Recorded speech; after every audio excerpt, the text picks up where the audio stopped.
virtual stage, but the spotlight dim. Many clicking past ain't feeling his hymn. Waiting for the moment, blow up like a piston. Haters gonna hate, but persistence gonna glisten. Hold tight, 20 turn to 100 someday. Laugh in their face, shouting, who wants some pay?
on the Purple Show.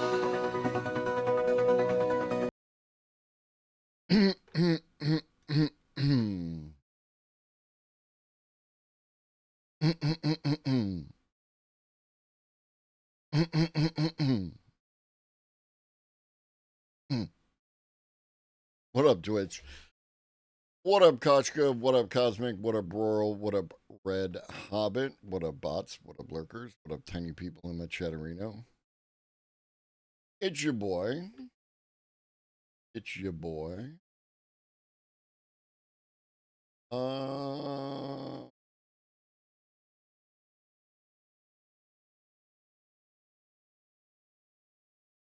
Yeah, I don't really have anything to talk about prior to getting started, so it sounds like we're getting started.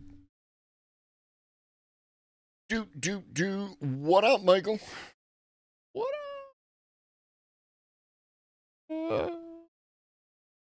up?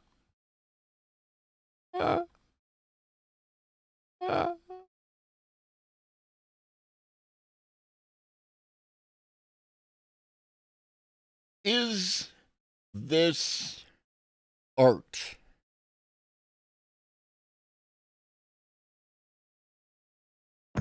Imagine a tool that lets anyone create intricate, stunning patterns effortlessly. No art training? No problem. Introducing the 7-in-1 drawing tool, Planark Metal Max. Crafted from aluminum, Metal Max is a tool that transforms everyone into a professional artist. With our unique ring-and-ring design, the art creation process is as cool and varied as the artwork itself. The hollow design makes it lightweight, easy to handle, and allows clear visibility of underlying patterns. Detailed numerical and degree markings, coupled with smooth gear, ensure every line you draw is precise. At 30 square centimeters, your artwork will be frame-worthy. More than just fun, Metal Max offers a relaxing and focused experience. Reclaim your me time. So how do you use Metal Max? Just simply rotate it. Choose your piece and let your creativity flow. Our magnetic holders make changing paper easily with strong, reliable force. For an upgraded experience, pair it with our Planark 2.0 set for even more fun. All components are fully compatible. Metal Max, the fun tool that makes everyone an artist.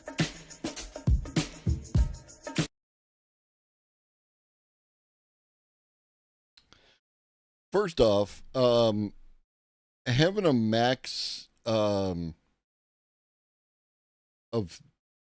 360p for your video in 2025 is a choice. It is a choice that you can make. But it's distinctly possible that Origami Maniacs is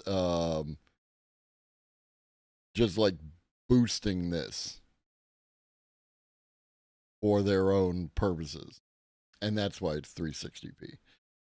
But I don't know, man. Looks like art to me, baby. All right, next up, robots. How about hundreds of robots moving a Shanghai city block?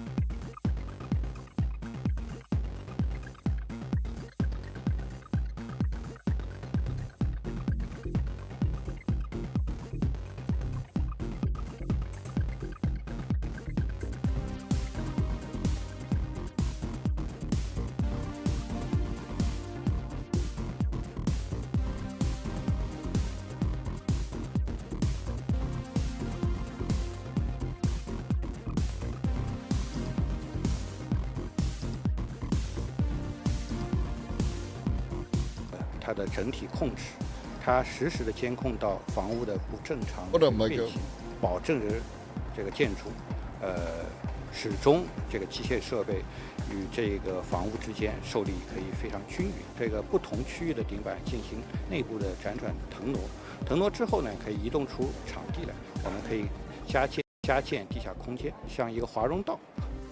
Actually, I want my 1080 Premium HD. What am I even paying for here?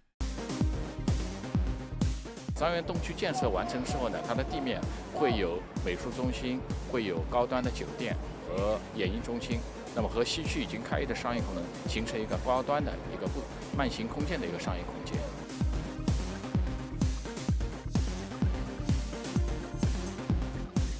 Dude, the fact that they slid it from here over here, and now they're sliding it this way. Amazing.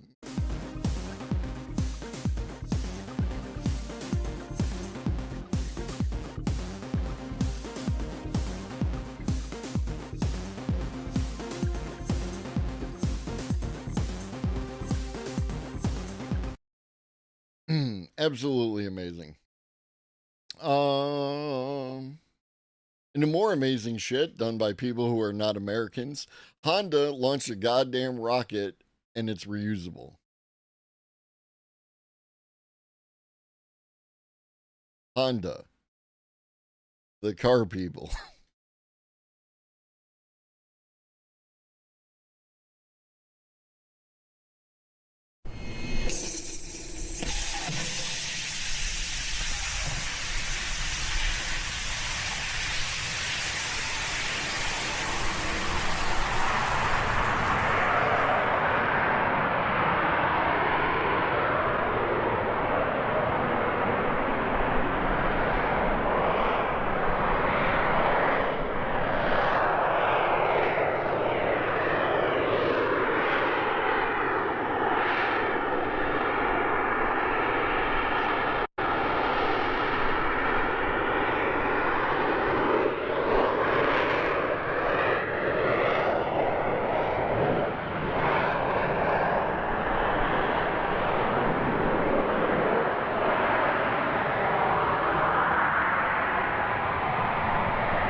Now it's a smaller rocket, obviously.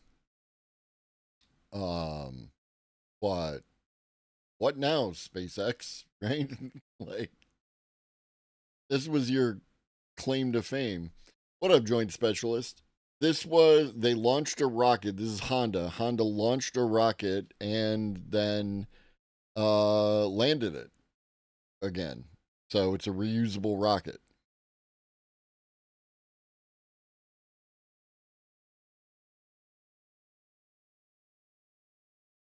No, it did not go to space, right?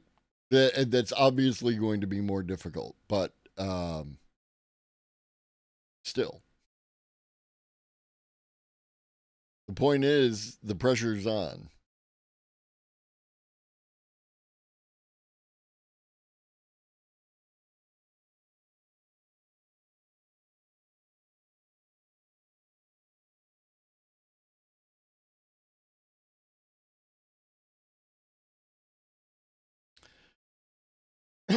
Up next, unfortunately, Andy Yang. He's going to be talking about something that I had wanted to talk about this morning, but a letter from Amazon CEO Andy Jassy went out and basically said we're going to be replacing people with AI. So brace yourself. Amazon CEO Andy Jassy says artificial intelligence will lead to a reduction of its corporate workforce eventually over the next corporate workforce. few years. He wrote in a memo to employees that they should figure out, in his words, how to get more. Understood, Cosmic, right? The farther you want to go, the bigger it has to be. I completely understand that. Done with scrappier teams. That's nice. Joining us now, former Democratic presidential candidate Andrew Yang. It's a daunting future we have, Mr. Yang, obviously, and you've been, I said, Andy, you have one job, and that's to use this platform to push UBI. Now, your UBI plan sucks, but we need something. I was at was it a book party that I attended for you? A book event. 6 years ago, talking about this on the horizon and the need for maybe even back then universal basic income. I guess at this point you're thinking, wow, it's accelerating faster than you even thought. Yeah, it's here even faster than I'd imagined back in 2019 and 2020. And I talked to CEOs who are replacing thousands of customer service workers with AI, entire design departments, even coders are being supplanted. And Becky and I were just talking about how we used to tell our kids, hey, if you major in computer science, you'll be good to go. And now those graduates are having a hard time finding jobs. It's starting to appear in the numbers for recent college graduates and entry-level white-collar work. If you're a science fiction believer, I was going to ask you whether the whole Luddite chorus that we've heard for 150 years, that it's never actually it's always been better technology long term. Maybe not always, but many times even more jobs are created from the technologies that being displaced, whether it's internal combustion engines or whatever you want to look at.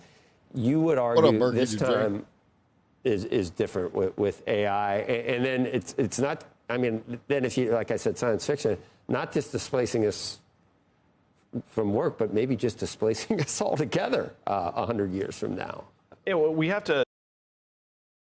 This guy, at some point in time within the last short amount of time, came to the realization he's going through a lot. Now, he's older, right? So his plan is probably, I'm going to do the news until I die. You know what I mean? Take a lot of those science fiction style scenarios very seriously, Joe, in my opinion. And the most common job in 29 states is still being a truck driver.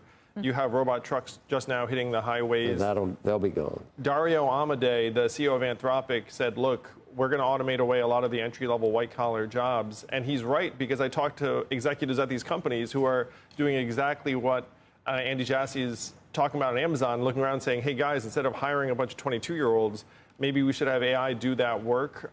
So I fear for the next generation, because all of the experience that maybe we got in our 20s and 30s, there might not be that kind of ladder available to them. Look, Andy Jassy said that he wants employees to kind of take advantage and learn how to use AI, learn how to do their jobs better, maybe make things easier. Maybe it takes care of some of the grunt level work you don't like doing, but it allows you to have more space and room to do things creatively. Should we be afraid of that? Well, what this means in real life, Becky, is you have a...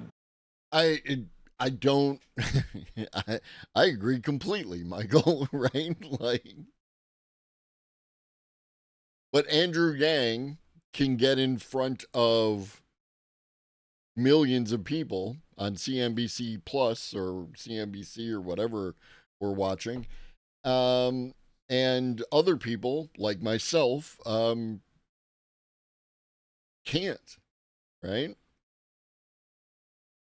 So there is something about Andy Yang that meets the criteria, and other people, and I'm not the only one who talks about UBI by any stretch of the imagination. People approach it from a variety of different angles, right? AI is just the one that, works for me. But yeah, Andrew Yang has a certain kind of credibility. I understand, but it's the world, right? It's the world as it is. It's the world. Department of 6 people, let's say coders or designers, and then you end up eliminating 4 or 5 of them, and then there's one designer coder empowered by AI. So there's going to be a beneficiary in the organization, but you're just not going to need as many people in that department, and that's going to play out over and over again. Pope had some interesting things, and he's getting involved. Last Pope was big on climate change. This might be important. And he says the worlds of science and politics need to immediately tackle this problem without allowing scientific progress to advance with arrogance, harming those who have to submit to power. And he's going to host a lot of people. But right now it's just breakneck. There's no governors on what's happening whatsoever. I mean, if you think about the incentives of the individual firm, it's just to go as fast as possible, because there's like a bit of an arms race in terms of compute. Literally. And the data and the model. Literally. And then they'll look up and say, our competitor is China, so I got to go. The question is, what happens to people? And I'm someone who, look, I'm not anti-progress, anti-innovation. I think all of that stuff is very positive. But you have to be clear-eyed about the impact on people, on organizations, on workers. And in my estimation, this fourth industrial revolution is the most dramatic thing that's happened to our society in history. AI might be the most radical breakthrough in human history, and so we have to think much bigger. That allows more spare time. That allows people to. We become so rich from AI that maybe you can do UBI, and not everyone has to work 5 days. You gave me a thumbs up. Is that the answer for you? To me, that is the answer. The question is, how do we get from point A to point B? Because right now, the beneficiaries of AI are going to be a small handful of firms, and then the average 22-year-old or... Ribbons, he was speaking about the AI would give us more spare time because it wouldn't be more work. I mean, for some people might be able to continue to work, right? Like I've said that. What up, Pharaoh? Right? Like there can be... Oh, Pharaoh. Oh, no, yeah, okay, never mind. What up, Anti-War Machine? Like the AI Daily Brief show, right? Like we did that. What up, Reed? Where he expects to see companies that use AI to empower their workers to do more, right? What up, Gio? Maybe you are. Maybe this is all a simulation. And on the other hand, there are the companies that are going to use their use the AI in order to reduce the number of workers because there is some kind of maximum ceiling there.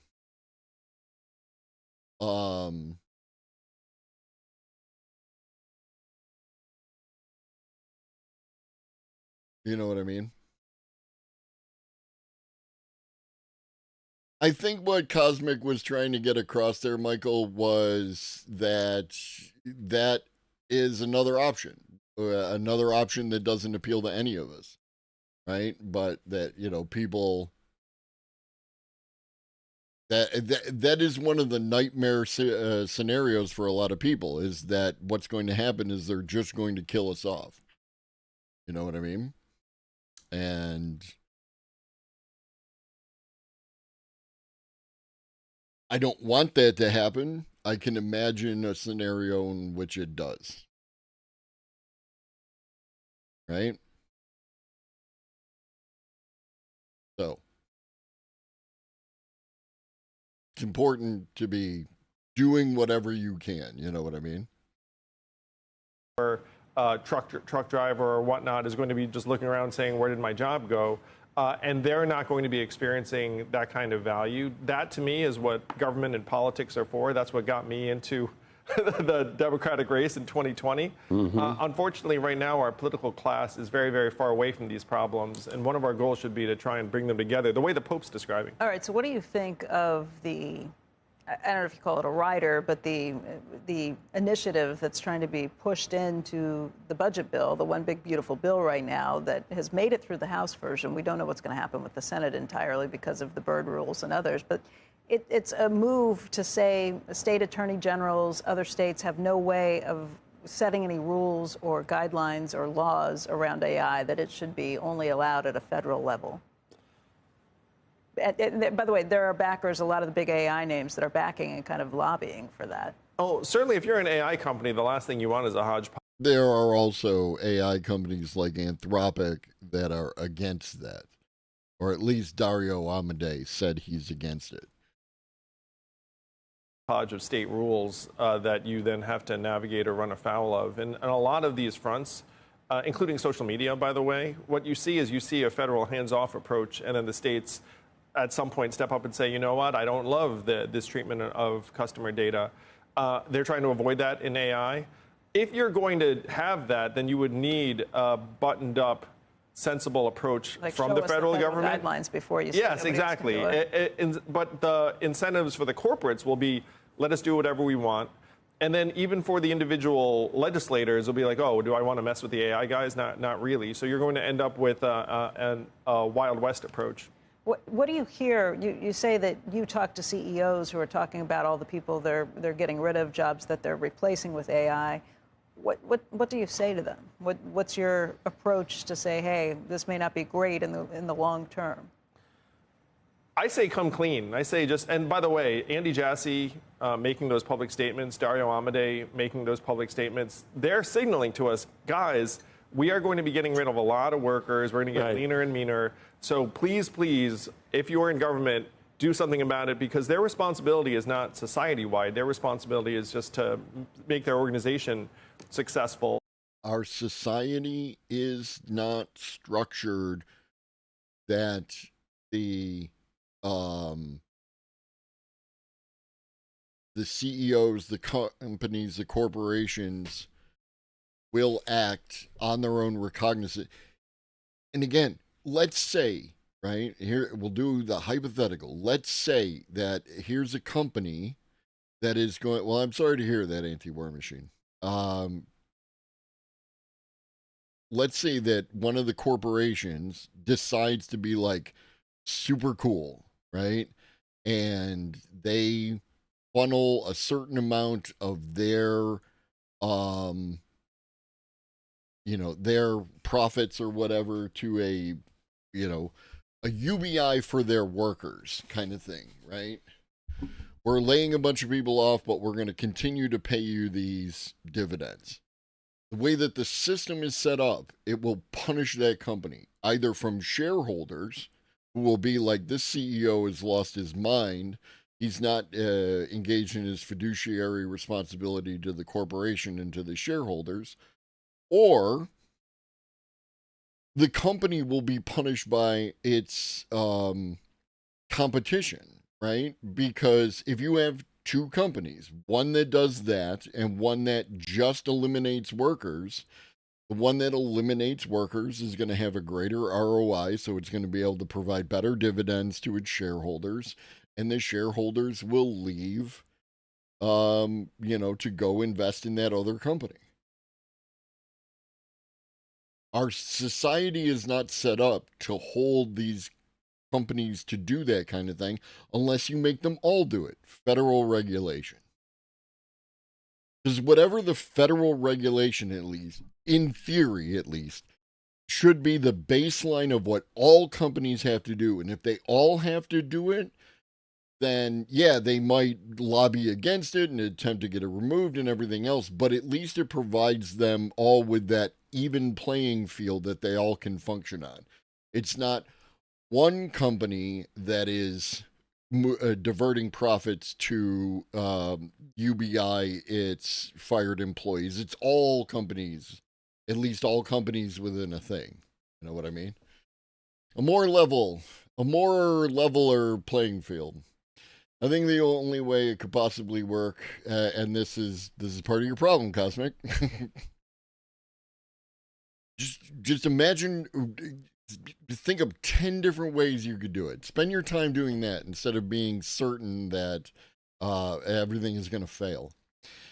I think the only way it could possibly work is if each nation on the planet used its government to collect a retirement fee from every person in the country so that those who cannot have a job can live a suitable life.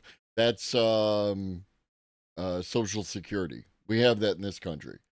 And because of the cap on the amount of income that you have in order to pay into Social Security and various shenanigans by the government, it's due to become less solvent, insolvent. Some something not good is going to happen in like 2035 or some shit like that, right? But we can just do it. This is the key. We can literally do whatever we want. We just choose not to. In the aggregate, collectively, I know what you and I would choose. And those interests are going to diverge from the average workers pretty sharply. It used to be when you guys saw a company increase headcount, you'd say, okay, good, they're growing, they're healthy. Increasingly, headcount is going to be a bad sign. And you're going to look at them and say, wait a minute, what are you guys doing wrong? It's always been the case on Wall Street, though. I think back 20 years and even longer than that, where you talk about on the floor how they're laying people off. They and the do, stock goes yeah. down. There's a bump when there's a cutback in workers, but you can take that and dial it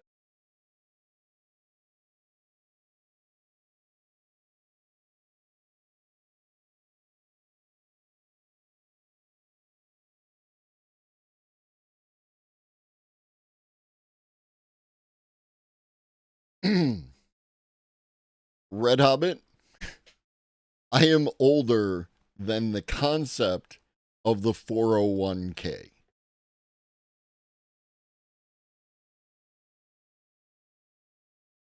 Just putting it out there.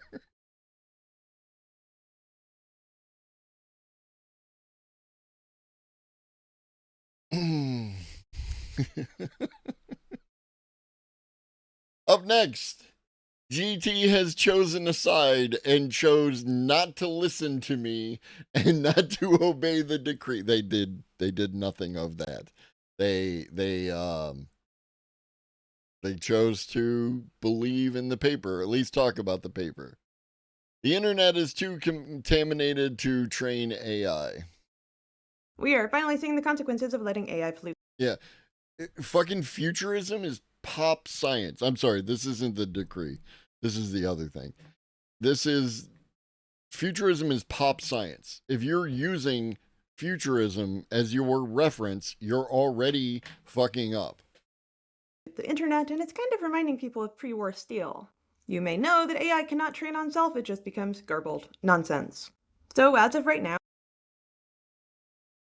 under conditions where you do nothing but let the AI train on its own outputs, then yes, it will eventually fall apart. It will eventually collapse. But the idea that that's just what we're doing. we actually do need people to train AI. Otherwise, the hallucinations will stack up and it'll start to decay. That also means that pre-AI data scavenged from the internet in places like the Wayback Machine is actually extremely valuable to companies trying to train AIs. Imagine this, an AI... No, and this is another thing where they miss the point, right? Like where they have collected tons of data that is not in the Wayback Machine, right? The people who are using data to train their AI are not collecting it themselves. They're going to data brokers who have been collecting this data for all the way back to whenever Google started collecting data, whatever was before that. Somebody somewhere was the first person to start to aggregate data together, right? And the whole thing about the piracy, right? Like, again,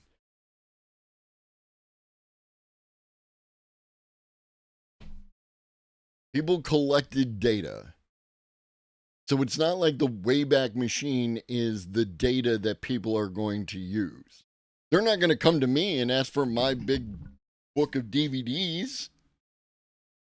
They're going to go to a data broker, as they have been since the beginning when they were training the AIs. AI has a hallucination roughly 30% of the time. That hallucination says something ridiculous, or... Yeah, no, Michael, certain people who, have views get fucking caught up when shit agrees with their views. the words don't make sense in a sentence. Another AI picks it up, takes it as training, and those stack on each other until what you have is meaningless. And we're starting to see that already. Do remember that half. Where?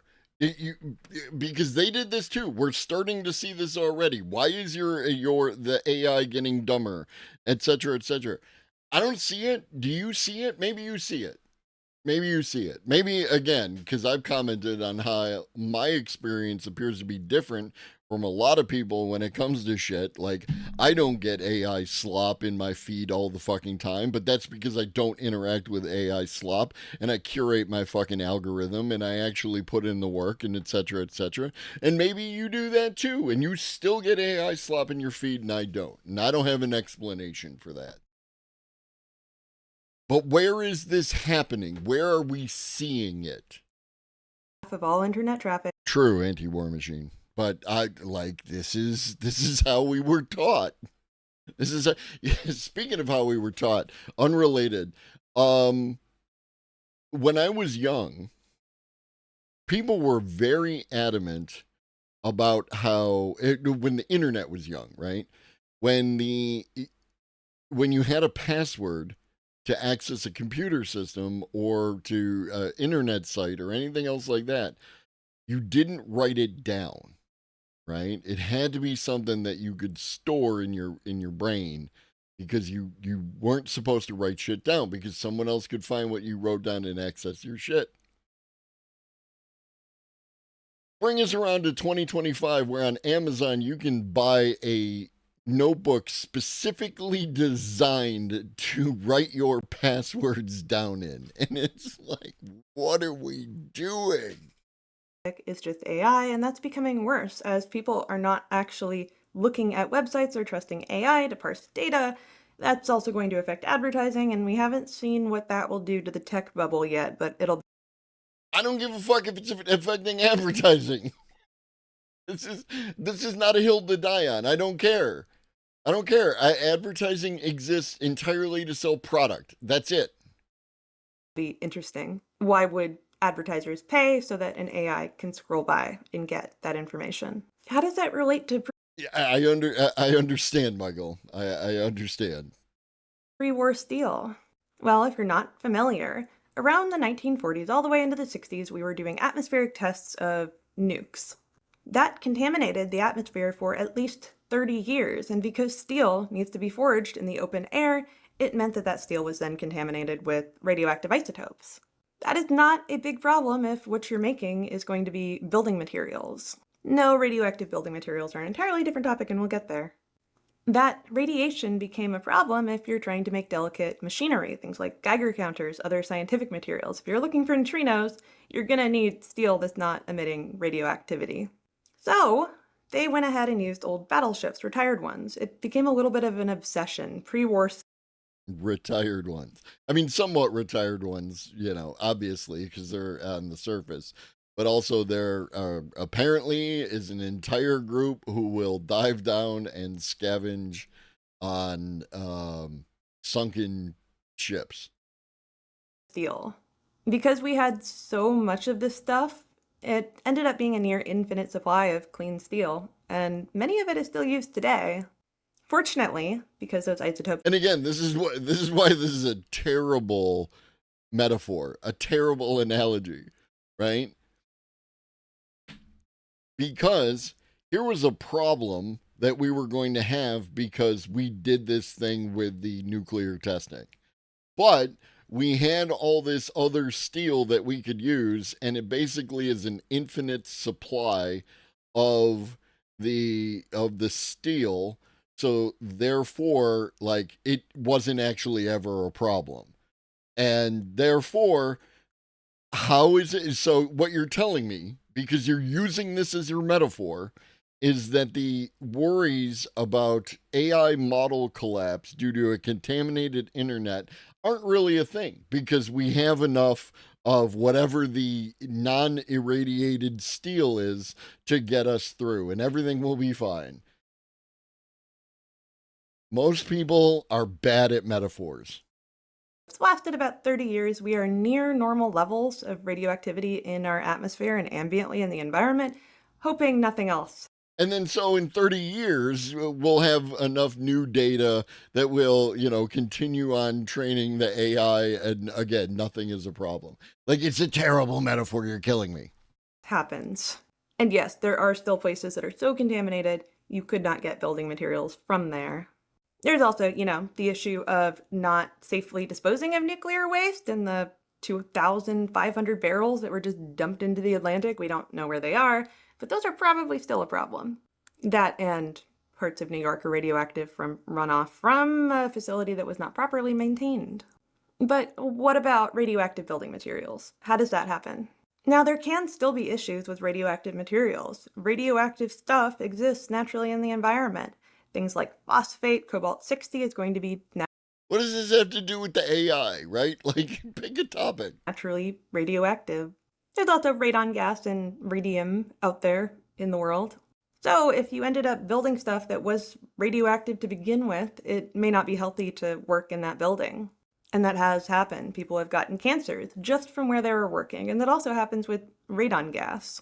I have a home Geiger counter. I don't know about you, but I get a little paranoid about this stuff. Also, the places that had nukes. I mean, it's cool to have a home Geiger counter, right? Like, it's probably cool to have one for reasons. Nukes tested on them at ground level. That's not typically done any longer unless we have a big problem. Those places are indeed still radioactive, and the consequences are still being... No. I have enough shit. I have enough extraneous crap that I'm holding on to this. Why am I holding on to this? You know what this is? This is the inside of a plug, right? That's it's like a charge block, right? There's the USB connector. There's all the capacitors and shit. And this is a transformer, this deal right here. And then there's other stuff on here that I'm not entirely sure of. That's a resistor. Like, what do I have this for? I don't want to contribute to the e-waste problem. And it's neat to look at. So it just sits over here next to my desk on the little table and does nothing. So no, I don't need a Geiger counter. Sorry for the surprise history lesson. All right. Enough about that, whatever that was. Code evolved more in 60 years than writing did in 5,000. Now AI is about to rewrite writing. What do you call it when Facebook tries to model OpenAI, Grok, Gemini, and Claude? A metaphor. Now I know why Paradigm just bans people sometimes.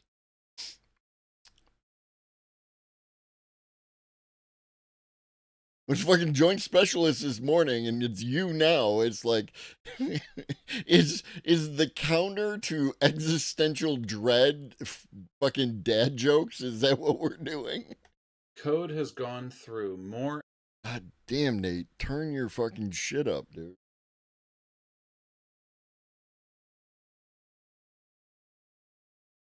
Evolution in the last 50 or 60 years than natural language has gone through since it was invented 200,000 years ago, and since writing was invented a few tens of thousands of years ago, maybe less. The point is, code is evolving fast because code was designed to evolve with developing and more powerful computer systems. I cannot, Geo.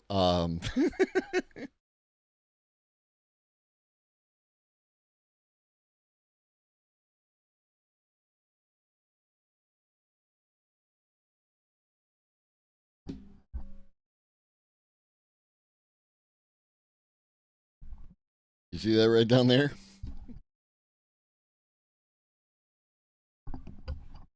That's my box of cables.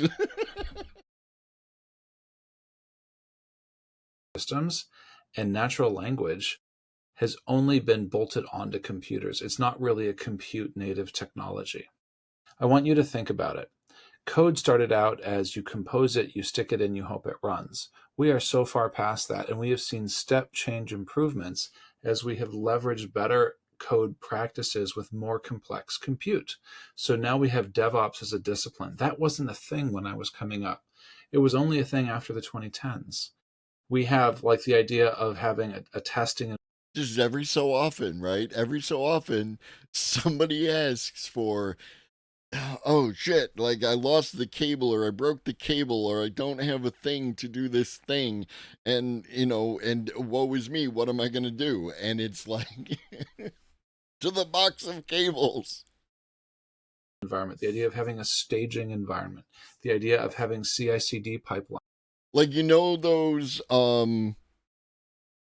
they're like little blocks or squares or different shapes, and they plug into a USB, and they have a port for every single form of memory that has existed up until now. Like, you could plug an old school hard drive onto there, or the big fucking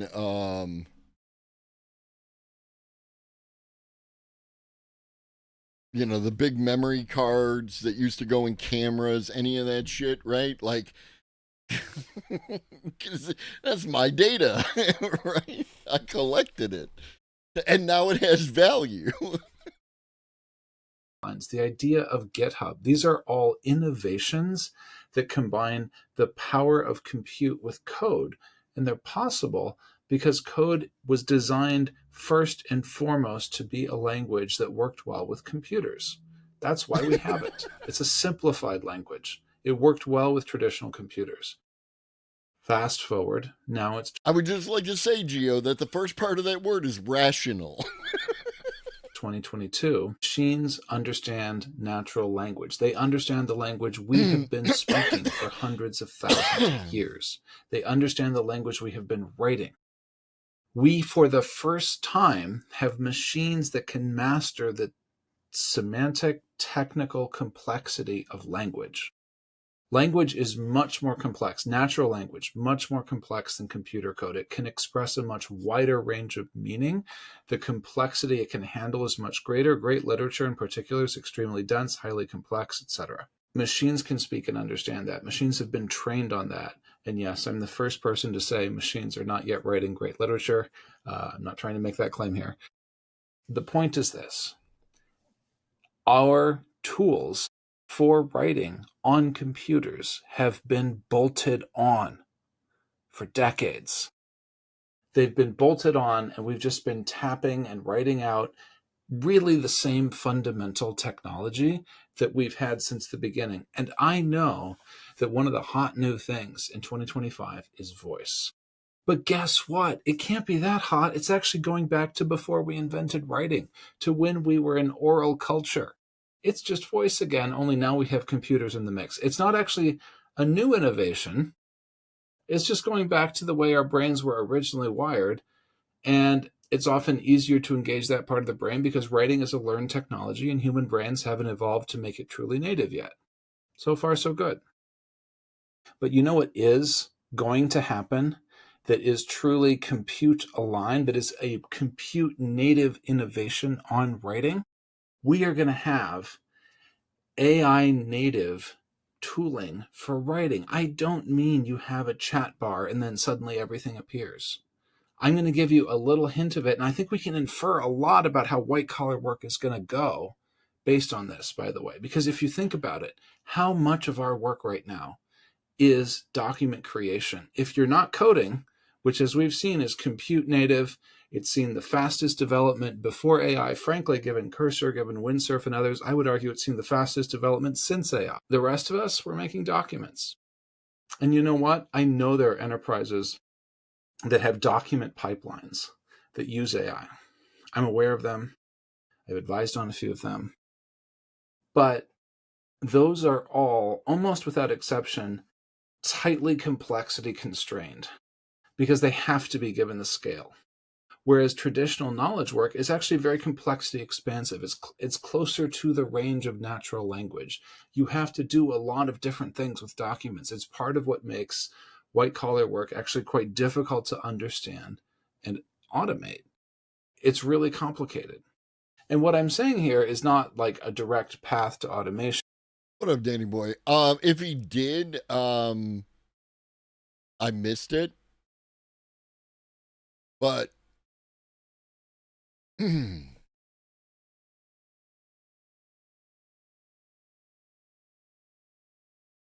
lacking sensitivity, refinement, or intelligence. So I would say he was using this version. No, even if he did, right? He would have meant it in this context, right? That the way that we do coding lacks a certain refinement. It's what we can do with what we have, but it's not necessarily the best that it can be, right? And I think that argument is spelled out by the existence of all the different code languages that exist, right? Everyone is trying to refine the language in a way that makes it like more elegant, you know what I mean? And they're even within their code, right? Like elegance is one of those watchwords that people are trying to achieve.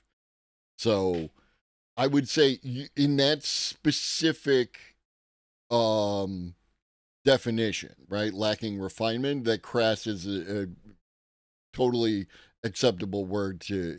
It's just usually when people use the term crass, they mean it, you know, describing like another person being crass and like being a jackass. A to B. What I'm saying is that as machines understand our language, we can finally develop software that leverages compute to give us more options. And this is where I come back around and say, again, it's probably not the chatbot, even though the chatbot is what we're using right now. It is probably going to be something that puts optionality and leverage first and foremost.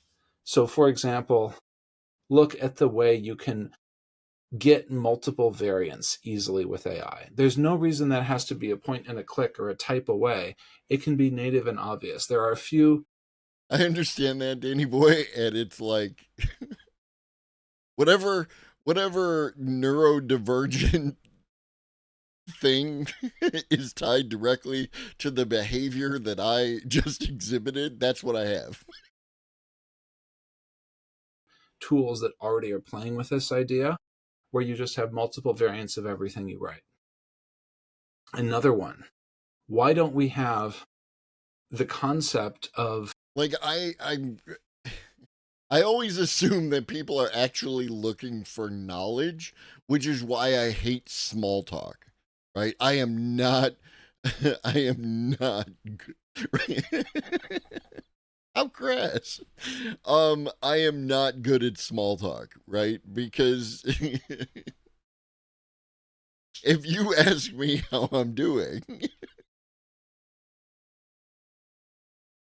I have learned to just say, I'm good. Good. Everything's good. When in actuality, it's like, oh, I'm just dealing with the sum total of all the things that are happening on any given basis because I am very receptive to information and pattern forming. And I find everyone's lack of movement regarding things that I find very precarious in the current sense, and how people are just generally acting like jackasses and making excuses for whatever it is that they fucking want to do. And I find that really difficult to live with. And under the current meta and the current, politics and the current state of the world, I find it very difficult to function on a day-to-day basis. But I'm positive, baby.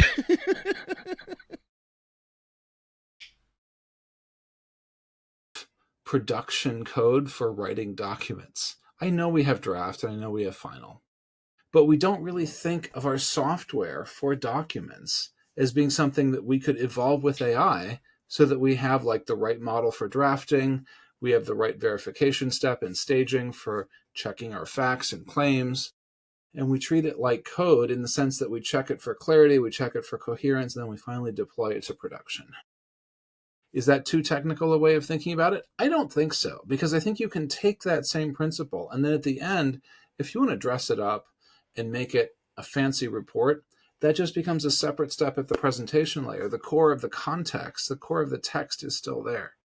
Imagine how much easier it is if you can deploy text across multiple channels at once that way.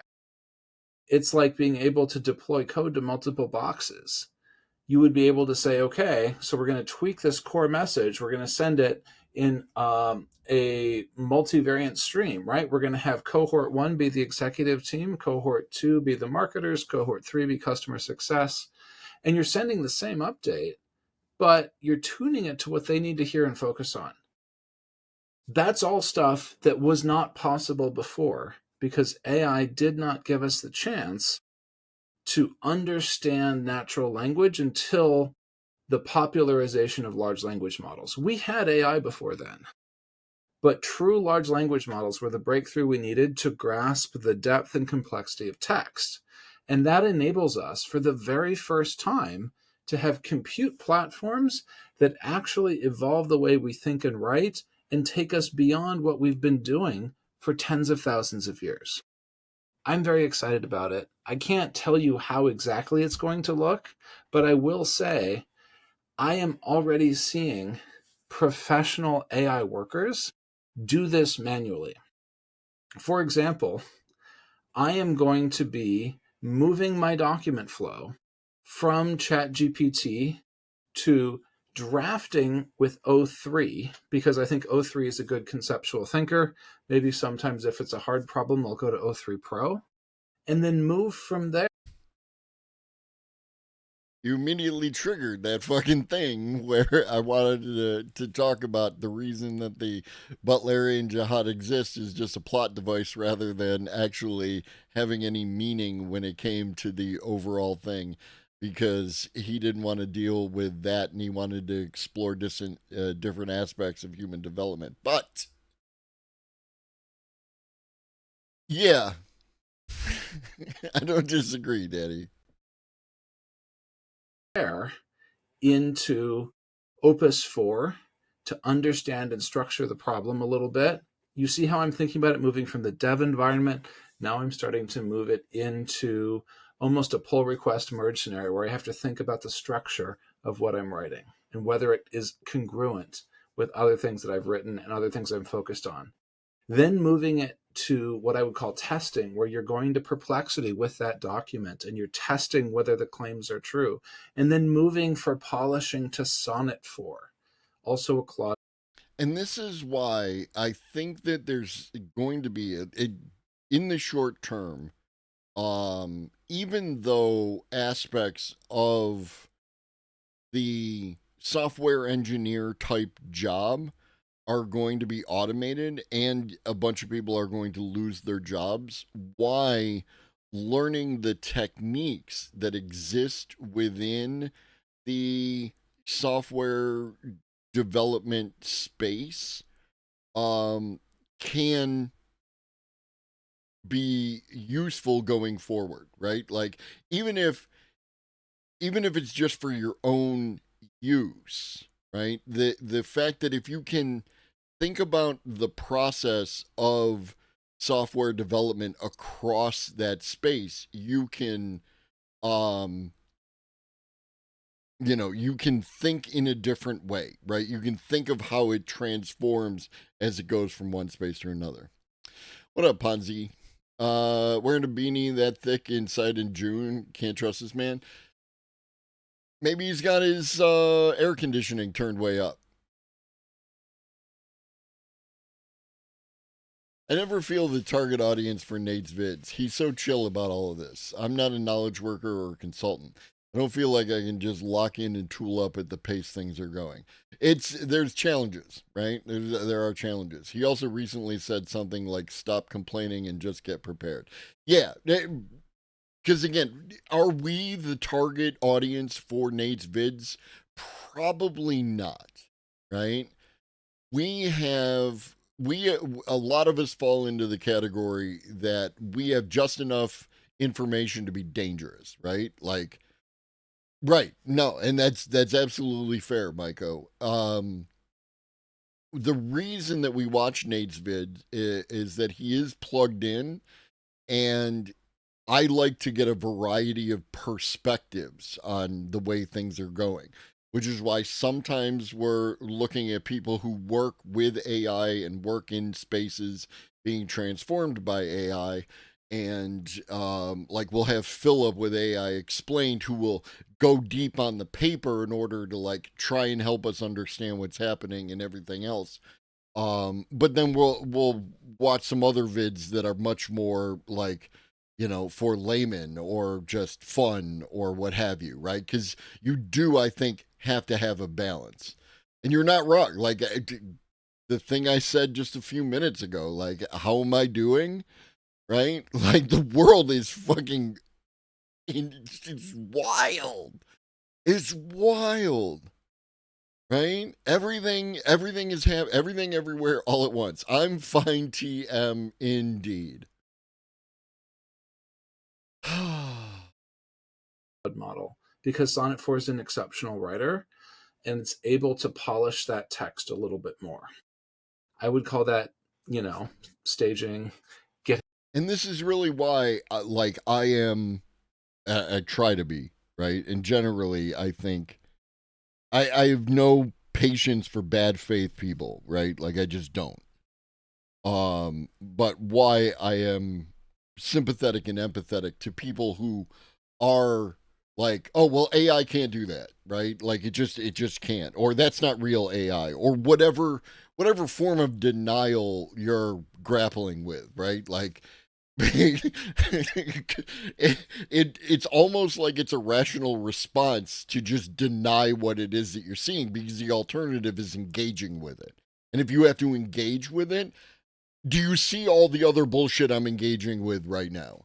Right? Do you see what's happening in Europe and in the Middle East? Do you see what's happening in LA and New York City? Do you see what's happening here? Do you see what's happening here? Do you see how hot it is? Right? Like, I understand that everyone's plate is only so big, and they might say, no, please don't put any of that on it. That's not good. I don't like that. Right? Like, I get it. I do. Right? Oh. Ready for production, whatever you want to say. The point is, I am essentially mimicking that dev pipeline, and I'm not the only one. Lots of people are doing this, but I think we've been doing it individually on our own, and we talk about it as if it's finding the best model for this and this, and it gives us a headache because it feels like we have to constantly be picking better models. I think it's more stable and helpful to think about it as we are not equipped yet with tools that make writing native for AI. We could be eventually. In the meantime, this is our best way to manually simulate it. And if we understand that jobs as mapping sort of loosely to the leverage that code has been able to get through more compute, I think we're going to get farther, because to be honest, it's actually not that much of a stretch to say most knowledge work goes through development, it goes through testing, it goes through a merge process. We call that peer review. And it eventually gets to production. It's kind of how it works. If we can figure... No, I get that. You know, a lot of people aren't tech enthusiasts, but a lot of people, you know, I like what I was speaking to was the idea that some people are denying the things that are directly in front of them. Right? You can make arguments that AI code isn't good enough to do whatever, right? Excuse me. But if you look at it on the timeline, where were we 2 years ago with AI coding, and where are we now? You know what I mean? I think that gaming definitely puts you in a particular position, right? Like, especially if you're a PC gamer, then you kind of have to understand the way the PC works, right? And, you know, it like, and then it's all about what games are you into. Right, Ribbons. And that's the thing, right? Like that 2 years, in 2 years, We have gone from whatever AI coding looked like and whatever utility it had, which was not fucking much, to something that at least some people are deriving value from, right? They have capabilities to create stuff with these AI tools. It's happening, right? You are Ribbons, you are one of those people. I know when I see nobody is using AI coding or AI coding isn't good enough to do shit or whatever, it's like, well, I know at least one person who is utilizing AI to help them write code and it's being effective in some capacity, right? And then Pharaoh's another one, right? Like, and here comes Pharaoh. So it's like I know there's at least two, right? So if we have two that I know in my little sphere of people that I know, and however that works, there are probably some percentage that I don't know who are doing the same thing. And if they are, then it is happening. And if it is happening, then the people who are saying it's not happening are just wrong, right? And that's fine. You can be wrong. It's okay to be wrong. Lots of people are wrong. Lots of people are wrong about a lot of shit. I'm wrong about stuff sometimes. How about this? I call shenanigans. What's that place you like to go eat with all the shit on the walls? Because won't prompting just become the new coding? I mean, there is an art to prompting for an LLM. I mean, I understand you have a kappa, but also yes. That's more than the zero they think. Exactly. Figure out how to do that with computer programs that are small, with smaller scale compute. We're going to be able to figure out how to make that easier for ourselves with LLMs, with larger scale compute, and with all the power of natural language that makes knowledge work so interesting. So there you go. That is the... See, now I'm on a fucking thing. So, like...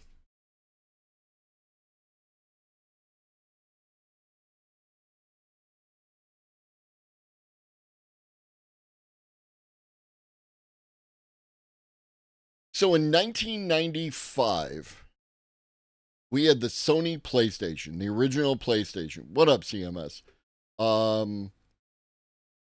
Nice. That's awesome, Maiko. I love to see it, right? You got the Sega Saturn, right? We had the Sega Saturn and the PlayStation in 1995, right?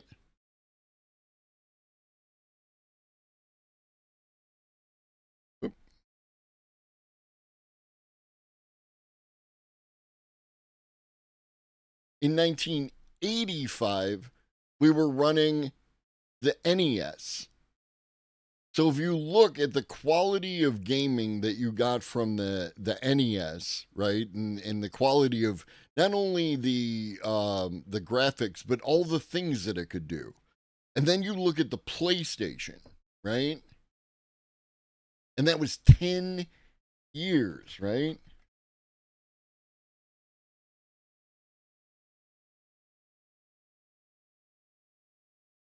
And then in 2005, you're talking PS3, 2006, technically. The Xbox 360, right? So that another 10 years, and the difference between the capabilities of an Xbox 360 and the capabilities of a PS1, right? Or Sega fucking Saturn. Like... So if you were to take a PlayStation and give it to the NES kid, you would blow their fucking mind.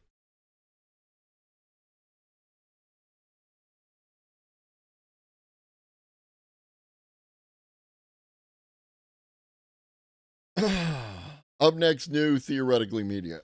Thing that has been keeping me awake at night. That is the thing I cannot stop thinking about. I am so excited because I feel like we are standing on the edge. And this is the thing that, like, Nate is excited. Not even just he's excited, he is declaring has his excitement, right? So, like, even if you don't understand what's happening, you understand that something is happening. Something enough to get this person excited about it within the space that they occupy. I can't even imagine, Ponzi. I have no idea. Right? I have no idea. If you would, I would have been that kid. If you, like, I'll be sitting there playing fucking Mario, dude. I played so much goddamn Mario, and, like, just raged out at that fucking game because I hate platformers. If you would hit me off with, like, Metal Gear Solid on the PS1, right? And the fact that, fuck, I have to take the controller out of, the port 1 slot and put it in the port 2 slot for that one level, right? And just all the shit that's going on within that game. And what is this spinning thing? like, would have blown my fucking mind. And that's only 10 years. I'm talking about Super Mario Brothers. Original. OG. Of a different way of writing for the first time in a very long time. If you're out there building on that, if you're out there working on that, I know a few founders who are. I'm excited for you guys. I'm cheering for you guys. In the meantime, I'm going to keep documenting how I build, how I learn, how I think. And good luck out there, guys. Cheers. Well, Minimax have come roaring back on. Sorry. Tim does a good job of leveling his sound To the AI video scene with the release of their long-awaited 2.0. The fact, Ponzi, that I can on a PS4, right? On a PS4, I could take a game and play it regular, controller on TV, or I can shift to playing it in VR with either the Move controllers or with the regular controller and still play the same game, right? Like fluidly. It just blows my mind. I'm referring to No Man's Sky, by the way. They're like the just all-time great when it comes to taking care of the people who believed in them and bought that fucking game. I bought multiple copies of that game. I have given that game to other people just to, like, try and get them into it because, like, they did us right. Right? They did us right. They have never asked for money for updates and DLC or anything else. They gave us free VR. They give us free everything. I would love to play Star Citizen, Reed. Like, I was talking about that the other day because it came up in a thing. One of the rare good ones. But it should be encouraged, right? They should get all the monies, right? Everything. I don't care if you want to play that next game. You should just buy it, right? Buy it for somebody else. I don't care. Buy 2. They deserve a reward for what they have done. Update, and it's looking pretty good. Now, is this the VO3 killer that some were hoping for? Well, we'll see about that, but even as is, this is a very solid model that you're going to want to check out. Today, we'll dive in with some tests that I ran to see what it's good at, plus a gaggle of community output. Plus, we'll take a look at what's on the way for the model, and maybe most importantly, the cost. And I think that's...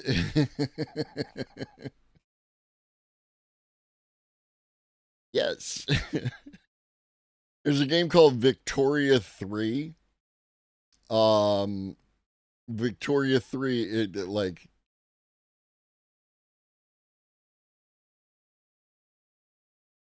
and then I'm a mark for Paradox games, right? And Victoria 3 is like one of these kind of games.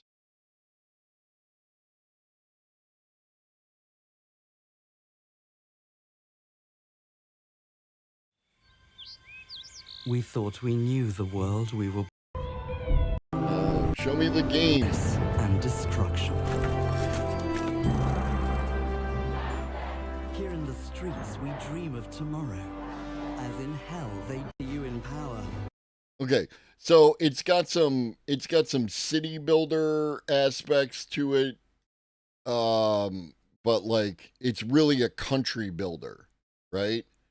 And you do all sorts of political kind of things,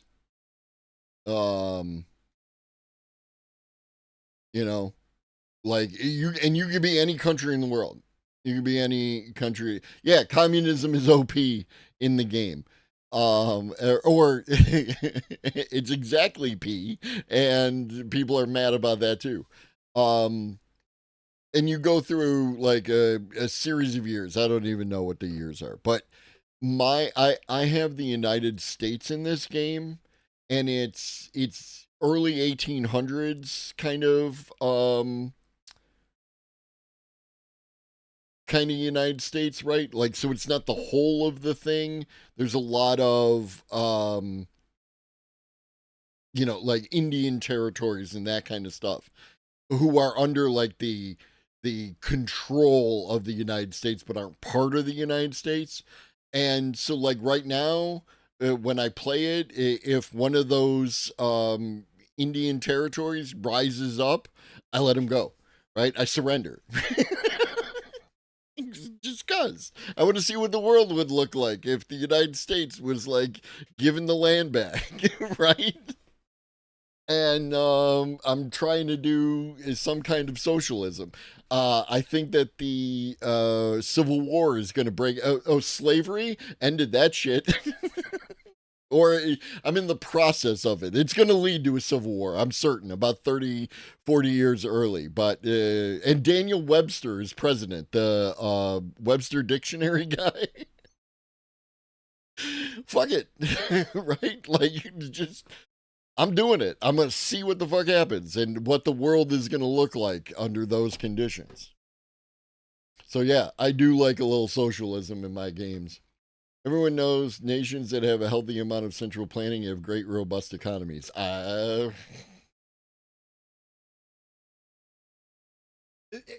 What I can say, Danny Boy, is that has not always been the case, but I would like to point to Chile. You know what I mean?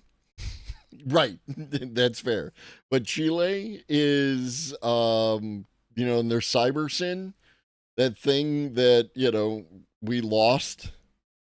Was definitely one of them situations where we could have had a lot more a lot earlier, right? The 1970s were wild. We could have had a algorithmic driven centrally planned economy. We could have had UBI.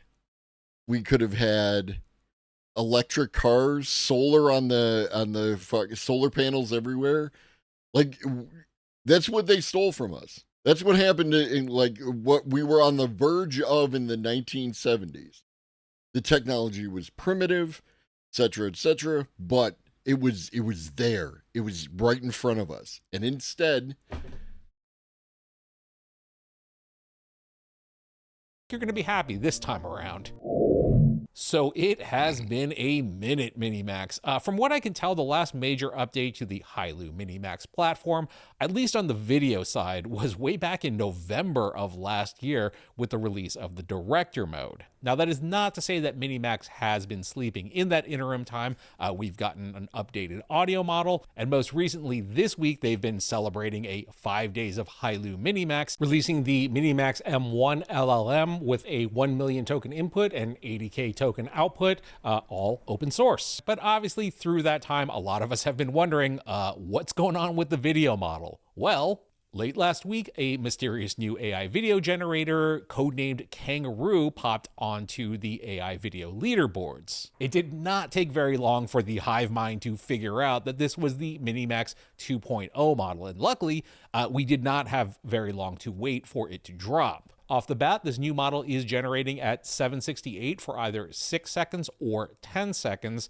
and you can generate at a full 1080p for 6 seconds. Currently, the model supports both text to video and image to video. It is missing some of the fancy bells and whistles, but again, it's launch day, so things like the effects presets and sound will be added in later. Although, since it is text-based prompt, director mode does seem to work. We'll take a look at that in just a little bit. And look, while I know that some of you might be bummed at the lack of native audio generation, they have noted that lip sync will be on its way, which I know is not quite what, the VO3 thing is doing, but I do want to point out, although I am on record as being a pretty big fan of VO3, I'm not a fan of the price, but it's not like VO3 is always perfect. Take, for example... Okay, you have to try this place when you visit Tokyo. The takoyaki here is absolutely incredible. And look, maybe this character does have 3 arms, which would pretty much make her the ultimate selfie influencer. It's somebody else's arm. That said, I didn't prompt for her to have 3 arms. And while we might not have gotten the dialogue in the new Minimax model, I do want to point out that in terms of prompt coherence, it did get in the very end of the prompt. That's what freaks me out, honestly. Like, the fact that VO3 generates audio to go with it is cool. The fact that other AI video generators generate people talking but not saying words freaks me out a little bit. I understand why. I understand the data set, but it's like, what are you trying to say, right? Like, I think somebody out there, since everybody's doing AI, right? I want a channel where someone lip reads AI videos. Give me that. Which says she ends with a cheerful thumbs up. So, kicking off our test with our man in the blue business suit, who we last saw wandering around a desert trying to hitch a ride, but no one would give him a ride because, he's got his wolf buddy with him. Well, as it turns out, what looks like our guy was just on the outskirts of Vegas and has now found himself at a casino playing the slots. Overall, really impressed with this output. I did run it at 768 so that we did get a full 10 seconds out of it. In general, acting in terms of our guy is really good, and our wolf acting, very good. I mean, clearly our wolf is like barking at him saying like, dude, let's stop wasting money here. Now, we do have a little bit of like chop and morph that's happening on the various slot machine reels here, but I mean, that's really picking hairs there. Other than that, I mean, like background action looks really pretty good. Overall, this is a pretty impressive output. I did also want to test to see how the model would do in creating new and novel things. So for example, taking this image of this, woman assassin, clearly at a moment where she is deciding that she will be taking revenge after all, and then issuing the prompt that the woman would stand up, the camera would pan to the right, and we'd find another, a super agent dressed in black leather tactical suit.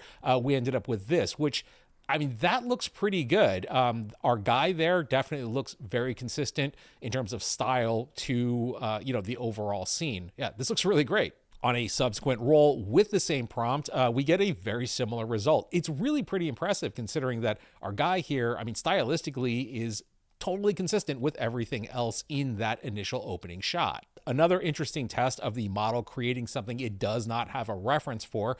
Here are a group of cultists summoning a fire demon, as you do on a Friday night. The prompt here was for them to raise their arms, and the ground trembles and red mist swirls upwards. And then, our fire demon appears. We did it, Chad. The great Satan has been born, and and they were right, and we are evil, and we have engaged with the number of the beast. Oh, Reed, homie, it's already happening. It's already happening. Like, oh my. The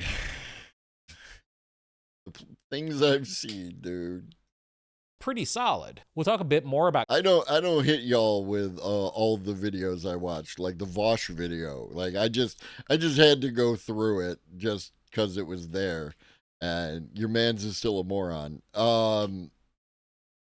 But like, holy shit, dude. Holy shit.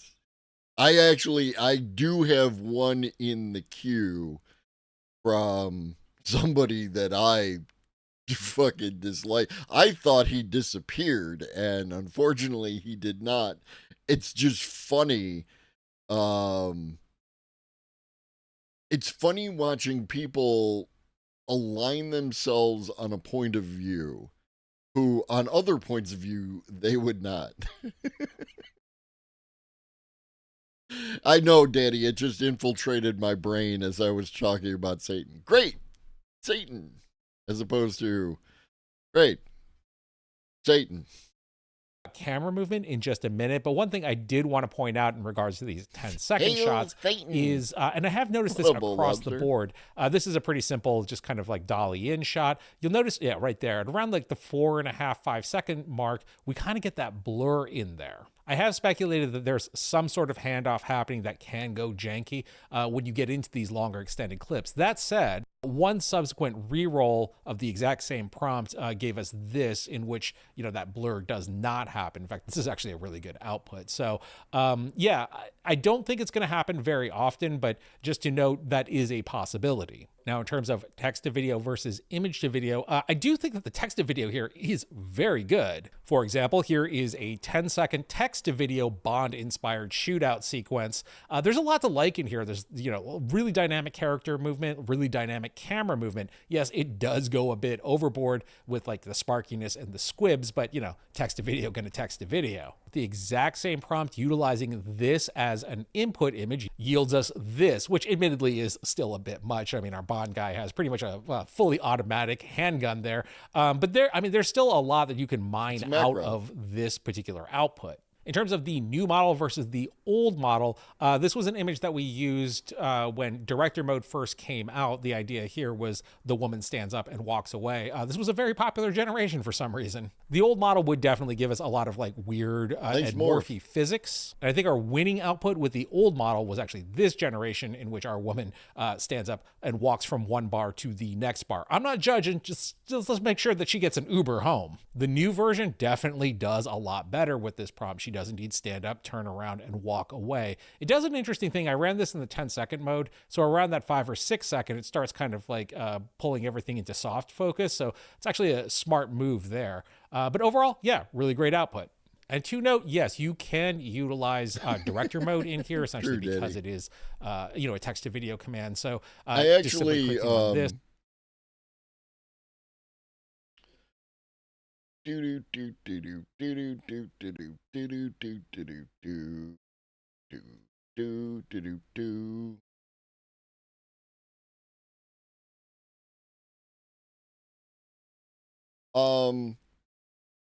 I told y'all I played that game Oath, right? On Sunday. And I won. And my character was like a fox, right? Like a fox person. And like basically, there's the Robin Hood cartoon from, ages ago, wherein Robin Hood is a fox. And so I decided that I was going to like theme with that. And eventually, over the course, I end up becoming the chancellor for the next game. And that was cool. And one of the things I had was this war tortoise, right? That was the name of the card. And the war tortoise made it easier for me to like attack and defend, basically, without getting too deep into it. And the tortoise was like giant, and it had forts on it, kind of giant. And so I decided when I came home to make this little cartoon.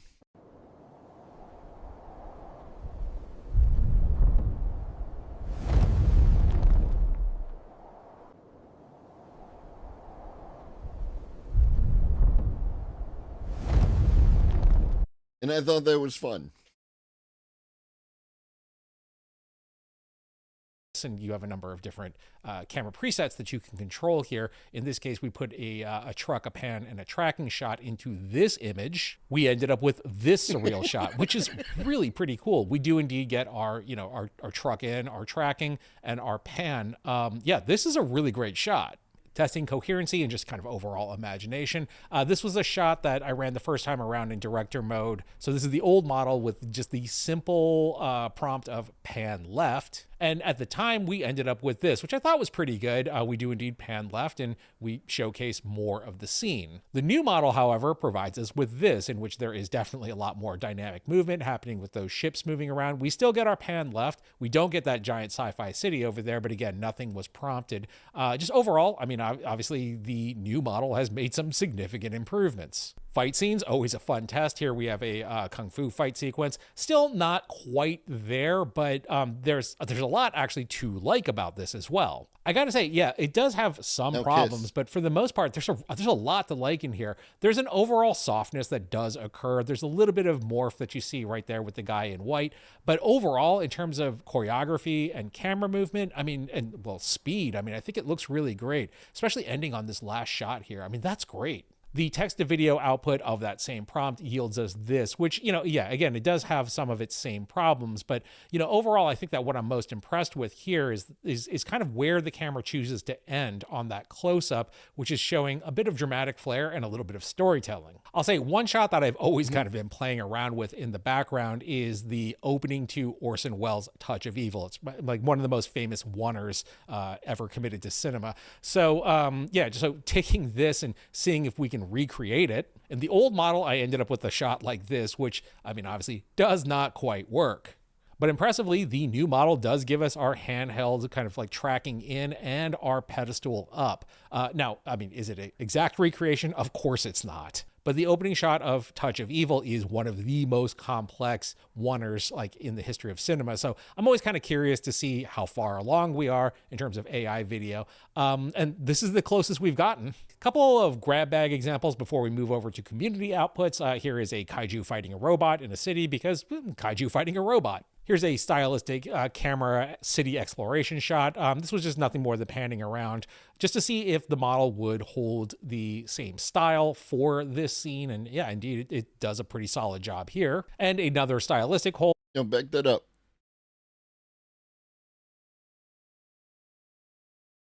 Fighting a robot. Here's a...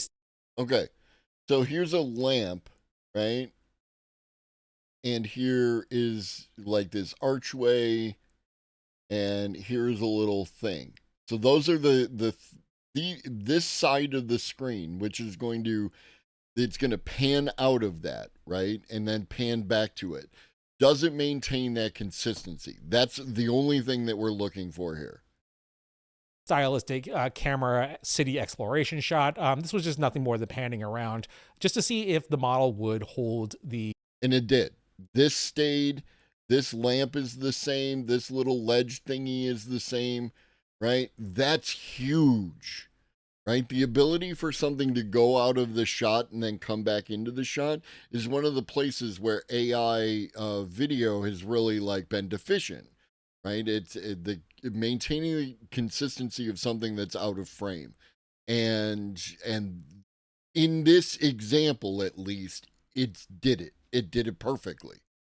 The same style for this scene, and yeah, indeed, it does a pretty solid job here. And another stylistic hold of this character in this kind of like, hybrid animated style. Yeah, looks pretty great. Moving over to some community outputs, Tom Likes Robots gives us this fire-breathing dragon. Looks really impressive. Fire physics look on point. Dreamframe gives us, I don't want to call it a follow-up shot, but clearly, what the dragon ended up setting on fire, although I think he was aiming for that creepy scarecrow. Wuxia Rocks gives us this kind of like first-person POV alien invasion sequence. Yeah, this is pretty cool. Olo Renix gives us this pretty awesome driving shot with a quick zoom in into the driver, wearing a crash helmet, thinking we're about to see a stunt. BD Rocks gives us this clearly like 80s fantasy inspired shot, also showcasing that the model can spell. Not only that, but it's doing a really good job with, contextually understanding the style of, the font and the glow and that 80s glow. This is great. Pinto Creation gives us 3 shots, actually, that I presume are going to be cut together for some kind of short, all of which look pretty great. The last one, very much like showcasing like Hailu Minimax's acting ability. Speaking of emoting, our friend of the channel, Lupin Mix, gives us, well, crying. And this looks actually pretty good. We've definitely seen some outrageous waterworks with video generation in the past. Yeah, this looks pretty natural. I can only presume she's crying. Like the fact that it's stuck to the skin, it maintained that, like, what you call it, whatever that is. Crying because her stuntman husband is about to wreck that Porsche. Lupin Mix also gives us this kind of like high energy New York editorial fashion output here. Yeah, this looks really great. AV gives us a really solid 360 here. I mean, we have definitely seen previous versions of this where, you know, she goes full exorcist. Friend of the channel, Brent Lynch, gives us this scene from a superhero movie. This is really pretty good. I really particularly like the smile at the very end of this. Very cinematic. Stevie Mac gives us a glorious 10 seconds of this giant orc just plowing his way through knights. I mean, I could watch this guy work all day long. A lot of fun on this one.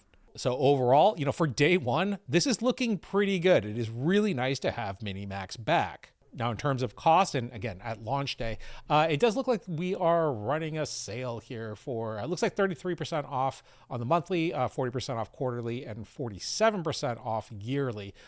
If we take just say like the master plan here at $79 a month, you get 10,000 credits. And with each generation running 25 credits, and to note for 6 seconds, I presume that the 10-second version will cost a little bit more. And per ChatGPT math, that basically equates out to 400 generations. And then the cost per generation is actually a little less than 20 cents. So in terms of cost, yes, that definitely makes it the most cost effective. Definitely coming in much lower than Kling, and well, God knows, coming in way lower than VO3. So if you've been interested in trying out Minimax, I would say now is probably definitely a good time to hop on. In the meantime, I'm going to continue exploring this model, see what it's good at, see where it's faltering. Definitely let me know in the comments if you want to see like a shootout between the major AI video generators. Maybe that's something we can take care of later on this week. Yeah, I mean, provided nothing else major drops. So we'll see, like 50-50 chance. In the meantime, I thank you for watching. My name is Tim. Thanks, Tim. So there's this new paper out of Berkeley. I was talking, Wes. Next up, new Wes Roth. AI gets weird. LLMs learn reasoning solely by their own internal sense of confidence.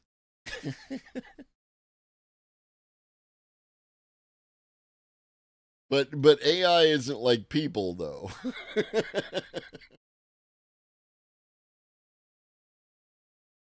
So there's this new paper out of Berkeley called Learning to Reason Without External Rewards. Now, the way that we do reinforcement learning on these models, it's generally tied to accuracy on some. Well, Danny boy, basically, avoid charging children. That's all I'm saying, because they come in and their head is right there, and they will come they will get excited and want to give you a hug, and so you gotta do the hip turn, right? Give them the outside of the hip so they come into the thigh, right? It's a martial art right there. You just gotta right into that. Test or on it accomplishing some external goal. If we want it to code well, it's going to be graded on how well it does coding tasks. If it does well, it's going to get a virtual high five, a positive reinforcement learning signal to say that, good job, whatever you're doing seems to work. You get the answer correctly. So as they note here, training large language models for complex reasoning via reinforcement learning with verifiable rewards is effective, but limited by reliance on costly domain-specific supervision. So verifiable rewards means that in the end, we're grading on something that is useful to us. For example, if you're training a robot to... I mean, intend, no, but like as the internet has taught me, right? You might come up against 100 children, in which case you need to be prepared. Move objects around in your room, you can give them a reward for successfully moving an object. Like if it's able to pick it up, you're like, good job. A verifiable reward is actually tying it to the thing that we wanted to accomplish, like, for example, checking that at the end of the process, the room is cleaner, like the floor is not cluttered anymore. So when it does something well, we give it a virtual high five, a +1. But what this paper asks is, what if we use the model's confidence in its answers, what they're calling self-certainty, as its sole reward signal? In other words, instead of grading it based on an external reward, like it's doing well on a test, we grade it based on how confident it feels about any given answer. If that sounds a little bit insane, if it feels kind of like a perpetual motion machine, then you might be right. Here's the weird thing, it kind of works. So let's start with the fact that there was an observation that large language models exhibit lower confidence on difficult problems. This kind of makes sense. True. If you get a question that you're confident that you have the answer to, it's more likely that you'll get it right. If there's a question where you're like, well, I'm not sure, it could be this, it could be that, you exhibit lower confidence in that answer, chances are you might get it wrong.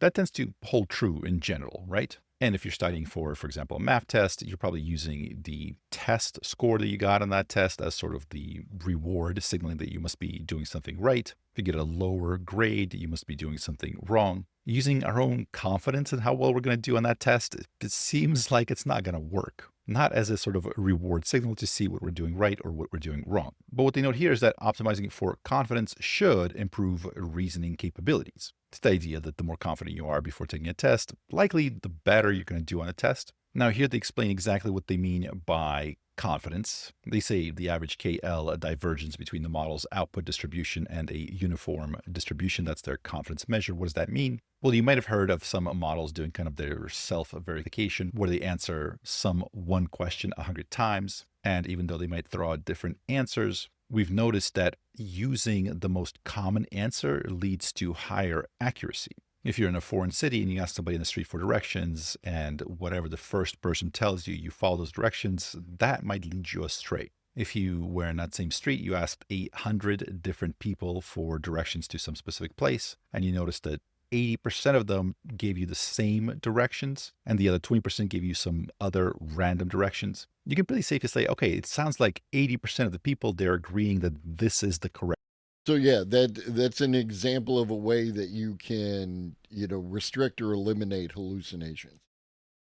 Answer. So it's much more likely that this is the proper directions to get to where I'm going. So think of these large language models as kind of asking 100 different people on the street for directions, or some other questions that might be more difficult, the more difficult the question. Understood. Somebody else at one point in time said that Wes's voice and in meter when he's speaking, his cadence kind of put them to sleep and like that. So that's why I went with the short.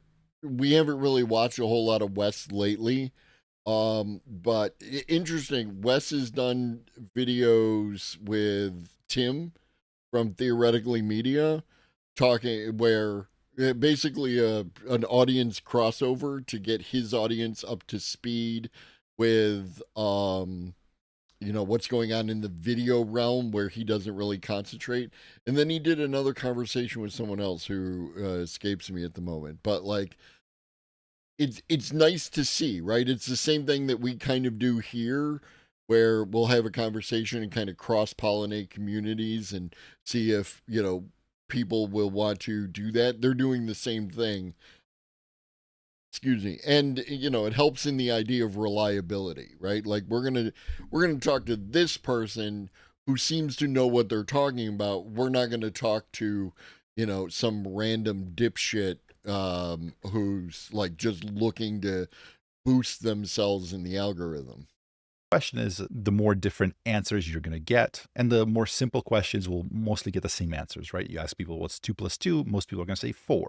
You ask them how many miles there are between the Earth and the Moon, right? You get a million different answers. There'll probably be a few people that know, but some people are just going to throw a number out there. So here they're calling the idea of confidence is how often those same answers sort of repeat. And of course, this is a metric that's useful for distinguishing high-quality responses from flawed ones. So this intuitor, which is the point of this paper, it's asking, well, can we use those self-generated signals, right? It's confidence score to eliminate the need for external supervision or handcrafted rewards. So in one framework, kind of like the control experiment, they're using the GRPO, so that's the Group Relative Policy Optimization. This was one of the big breakthroughs with the DeepSeek models. Instead of using a framework that was a little bit more hardware intensive, that needed more GPUs, they came up with the GRPO, which allowed them to train these models with less of a compute demanding framework. And they were the ones to show that this could be effective. So according to this paper, this new approach, Intuitor, matches the performance of GRPO without relying on any gold answers that are carefully ensured to be correct, instead of using that as our sort of metric for grading.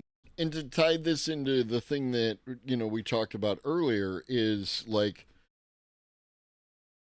the concern of data contamination, lowering the quality of data due to the outputs of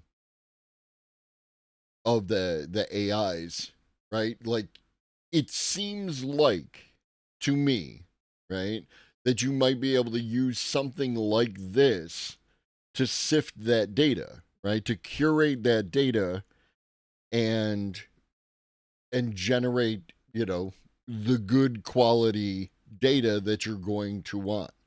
This is like, I understand Cosmic,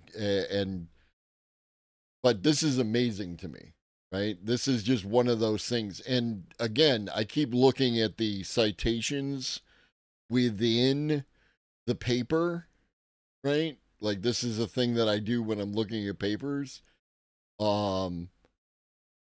This is a paper 2024. This is a paper 2024. This is a paper 2024. This is a paper 2024. Like, that's how recent all these papers, these different pieces of data, are being connected into new things, right? Stuff from last year. All these 4 different things are part of the conclusions that they were able to reach when constructing this model and putting out this paper, right? Like, that's how fast this is happening. It's fucking amazing to me, dude. The responses, we're just going to use the models like intuition. It's a confidence in its answer. The more confident it is, the better. When they did this approach on the Qwen 2.5-3b base model on math, for example, they saw a 76% gain. But more importantly, they demonstrated that there's a strong generalization capabilities of this approach, meaning that it's not just memorizing the answers from the data that it's given, but it's able to improve its abilities to solve all the other sort of unseen problems. All right, so it's similar to doing some practice problems for a test, even though those practice problems won't be on the final exam, hopefully. Walking through those problems and solving them will prepare you for the exam. And I get it. It's not for everybody. Like, everyone's going to intake their content that they most resonate with, right? I totally get it. Assuming that you're able to kind of generalize how everyone. to solve those problems in general, maybe pick up a few skills on how to solve those problems, can understand how those problems are structured, you generalize to things outside of it. This is what humans do very easily. We have general intelligence. And this is what we're trying to kind of have emerge in these models. So not just memorizing data, but generalized to unseen tasks. And since carefully curated data for training is a limited resource, it's expensive, any paper like this that shows that, one, we can reduce our reliance on carefully curated data, but still have strong results. The thing I was just saying. And strong generalization, that's obviously a big win. And as Intuitor requires only a clear prompt and no verifiable reward, it's broadly applicable across tasks, providing fresh evidence that pre-trained LLMs possess richer latent behavior priors than previously recognized. What does that mean? You're telling me, Cosmic? You're telling me, right? Like, again, the AI video playlist currently has 369 videos in it, because they are all the content that I was putting in here to get to that I was not able to get to, right? Like, we did a morning news episode where I went hard, and some of that shit was like 2 weeks old, you know what I mean? But like, I just wanted to clear the list. I wanted to finally get to everything. If y'all are in the Discord, right, you go to the fucking article recommendations, and Michael has way more content in there that I could possibly touch on, right? Which is why I recommend people be in the Discord and look through that list, right? Like, because there's just there's not enough time, right? Like, I could literally stream 24 hours a day. There's still not enough time, and no, I'm not going to stream 24 hours a day. Why not create a model that uses both self-deference and external confirmation? Yeah, why not? I think that the reason is for this is efficiency, right? The idea of making models more energy efficient, more compute efficient is a goal here. You know what I mean? Phrasing. Perhaps you could curate a moving reel of things like that, just like Bob Ross has done. I'm not sure what you mean, but sure. Well, the latent space is kind of, latent means hidden, so it's kind of the hidden thinking space, the brain of these models. And if you saw one of the Dwarkesh Patel podcasts where he interviews some of the research. How rude. What up, Nemesis? Basically means that even small models inherit a broader than assumed behavior probability set. Yeah. Like, because that's what you have to look at, right? Like, they were fine tuning when 2.5, 1.5b, the base model here, right? Like, so that's like an open source, relatively small model, right? Or very small model. And, you know, if you can get anything comparable to some of the bigger models out of that using this process, like, that's huge, because this is on device, right? Like, this is like edge systems. And that's what, people want to do, because if you can get the edge systems up there, then you can use the edge systems to gather better data, especially like, the homie Tinker, trying to assemble a data set that's far beyond human ability to fucking perceive, right? What it would do for robotics, the ability for the the LLM to interact with the data stream as it's coming in from, the robots, and what kind of data set you could build that. I mean, I wish Apple was doing better, right? Like, I kind of hope that they were going to do better, and they completely dropped the fucking ball. And it's embarrassing. From Anthropic, I believe they had this conversation. The Anthropic researchers had a theory that maybe a lot of the knowledge and abilities and understanding is sort of already baked into these models after they get trained. And reinforcement learning is kind of the thing that's sort of... You're absolutely right. Like, the whole fact that I can go to...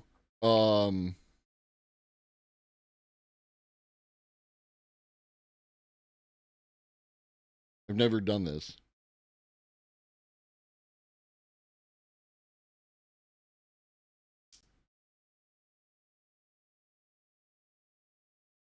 Can you see the screen? Yeah, I can see the screen. It looks like you're watching a YouTube video. Can you happen to recognize that YouTuber? I can't identify the person in the video. Can you read those words? Okay, I can read the words on the screen. It says Globus_the_elder. There's a bunch of comments below it. Did you have any specific words you wanted me to read?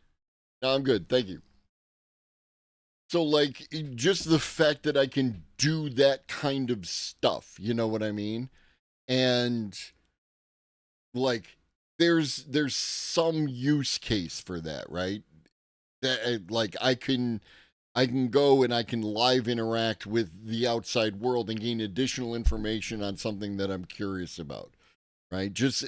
And that data can then be used to help improve the model. Like, I want that to occur. I want better models.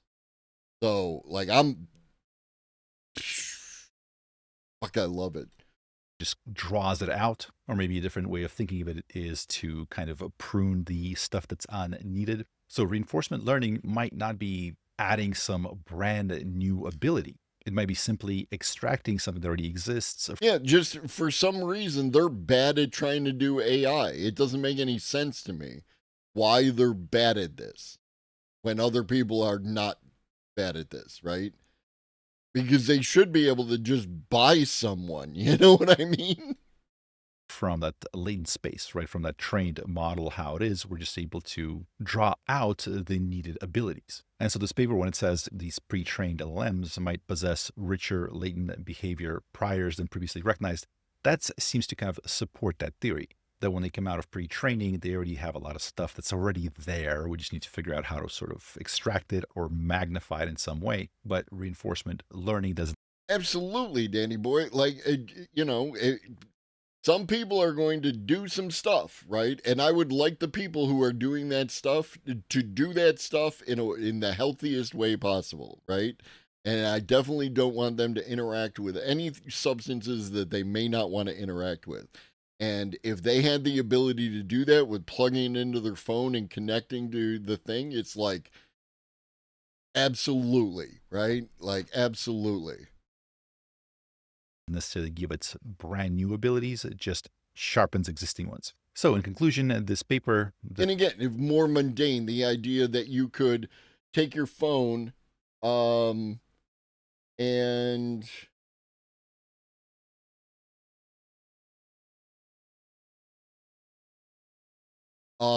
like have it on a little stand, right? While you cook, right? You're gonna make a pasta sauce, right? So you put in the sofrito, right? Like the celery, onions, and carrots. And you don't know shit, right? Like about making a pasta sauce, but you want to make a pasta sauce. You don't know shit about what saute means and this, that, and the third, right? Like how long, what heat, everything else like that. You could have the AI teach you in real time what you're doing, when you should add the fucking shit. Like, it needs to stir, right? You could be chopping something else and say, hey, you want to stir this? And then you go over and you fucking stir it. And then all right, I'm back over here chopping, right? Like... I don't understand why people aren't excited about this as a concept, because this is something you could basically do now. I just don't know how good the AI is at making a pasta sauce. I haven't done it myself because I haven't had the need to. I should, though, right? Like, I have the rig in order to do it.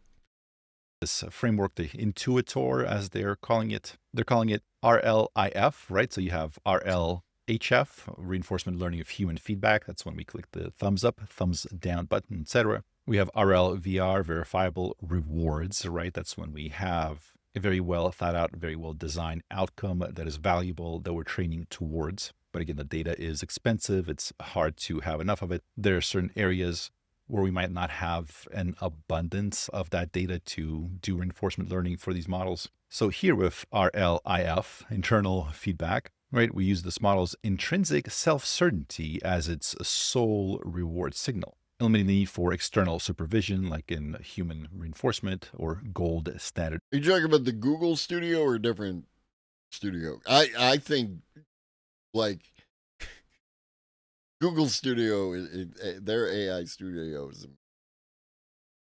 Solutions like with the verifiable rewards. And this experiment shows that Intuitor matches the performance of supervised methods, or GRPO, on mathematical reasoning, while achieving superior generalization to out-of-domain tasks such as code generation and instruction following. So meaning that if we use this to train it on math, it also gets better on coding and following instructions, even though we're not training on that thing. That's what generalization means, right? It gets better at this other domain. Similar to how humans, if you learn to code really well, that might help you also think through other problems in your life where that structured approach might be good. This is showing like a similar generalization to out-of-domain tasks. Also, what's interesting is it promotes structured reasoning, right? So it gets better at learning how to reason to output those chain of thoughts. And also it seems to guard against reward exploitation, right? So sometimes when you want to do a certain task, Sometimes these models tend to cheat a little bit and try to get around it. They try to get the reward without doing the work.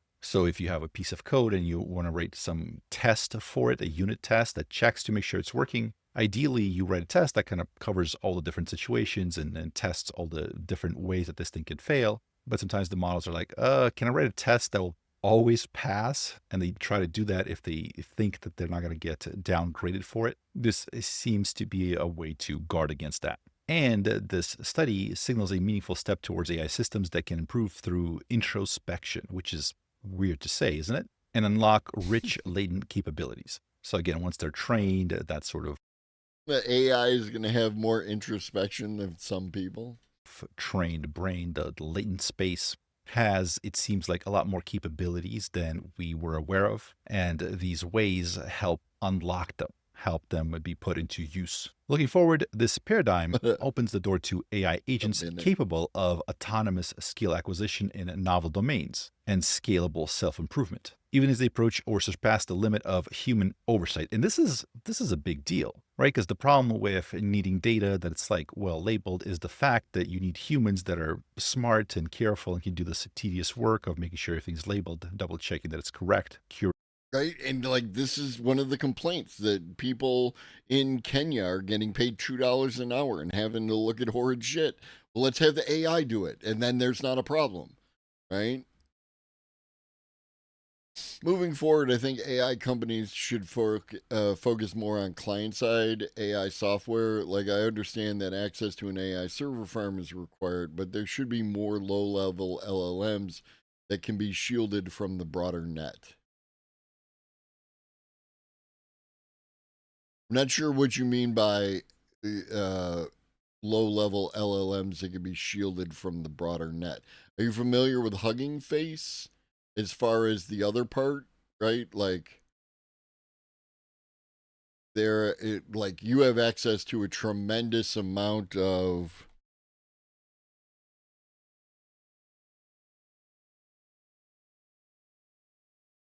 like LLM tools, right? Like whatever you're into, every open source tool that has to do with AI. You want something that works with PyTorch. You want text generation, that kind of stuff. Basically every open source model. Here's the Minimax that was mentioned earlier, is right here.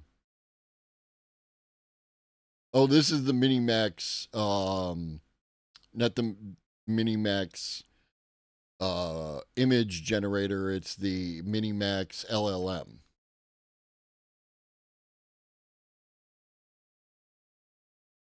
It can be a little daunting to understand, but that's why I would recommend Google AI Studio, right? Because Google AI Studio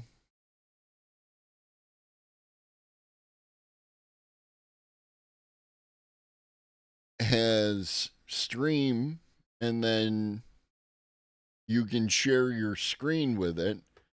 So you could click on share screen here, go to Hugging Face, and talk to the LLM and ask it to help you walk through whatever it is that you're trying to accomplish, right?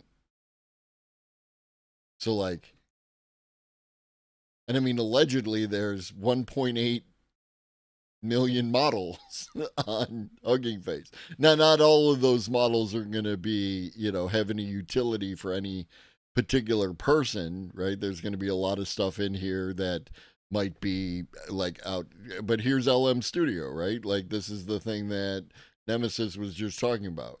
So like, these are the models that work with LM Studio. Right, here's Qwen. Here's random people. This is a medical one. Like, people have access to a tremendous amount of stuff that,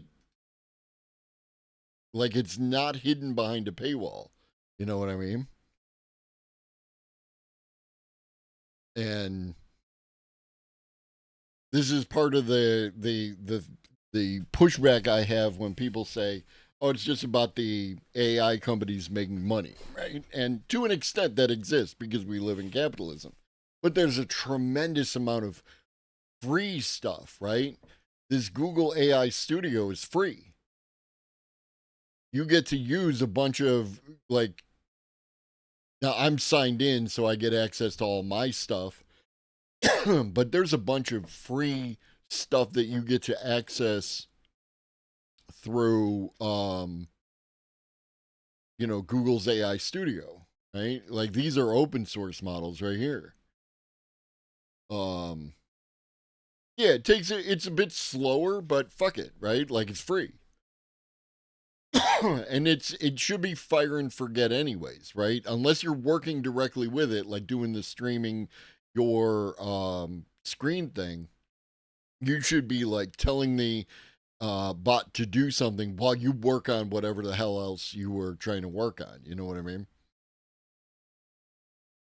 And there's a bunch of stuff in here that like I understand vaguely what function calling is and code execution and structured outputs vaguely, but if I don't, I can go here and I can share my screen and I could share like Google AI Studio and it could teach me.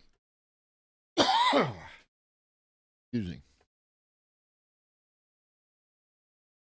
The data. And while we're using other AIs to help comb through this data, and we're also using synthetic data that's produced by AIs, we're doing that more and more. Still, there's a certain human drag on it that slows the process down. Here, if this is a scalable approach, if it's an approach that's going to work across different domains, again, this just came out, so we've yet to see this kind of applied on a more wide basis. But if this is a scalable, effective approach, then yeah, it seems like you can apply it to a lot of different domains. Again, because you don't need any external reward from that domain. You just need to harness the model's sort of like internal ideas, its self-certainty. And as it gets more and more certain on an answer, the better the accuracy of its responses. Definitely keep an eye on this as different AI labs start implementing these ideas, because as they say here, once we integrate this with other reward methods, we might use this to tackle increasingly complex real-world challenges and advancing the development of more robust, generalizable, and truly autonomous learning systems. So let me know what you thought about that. Was AI having some amazing powers of intuition?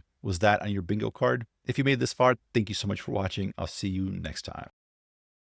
So I've always been a technologist. And okay. So this is After School, spelled with a K. Some of the takes that have come up in After School's videos are not takes that I would have, right? Some of them I think are downright a little sus. Not like, fashy shit sus, but other shit sus, right? Like I think there's a bunch of data lacking in the conclusions in some of these videos. Then we have Tristan Harris. Tristan Harris is I don't often use the phrase, but is libbed the fuck up when it comes to this kind of shit. Tristan Harris is behind the movie The Social Dilemma, which I found to be a tremendously flawed docudrama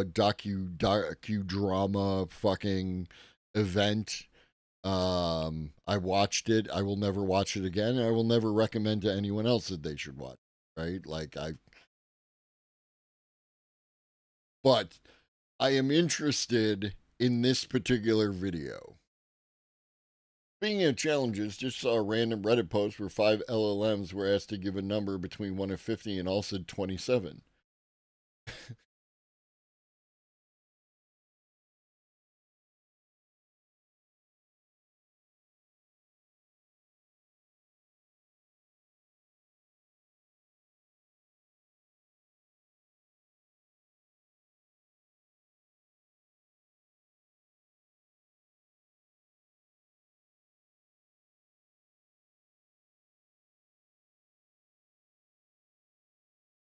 33.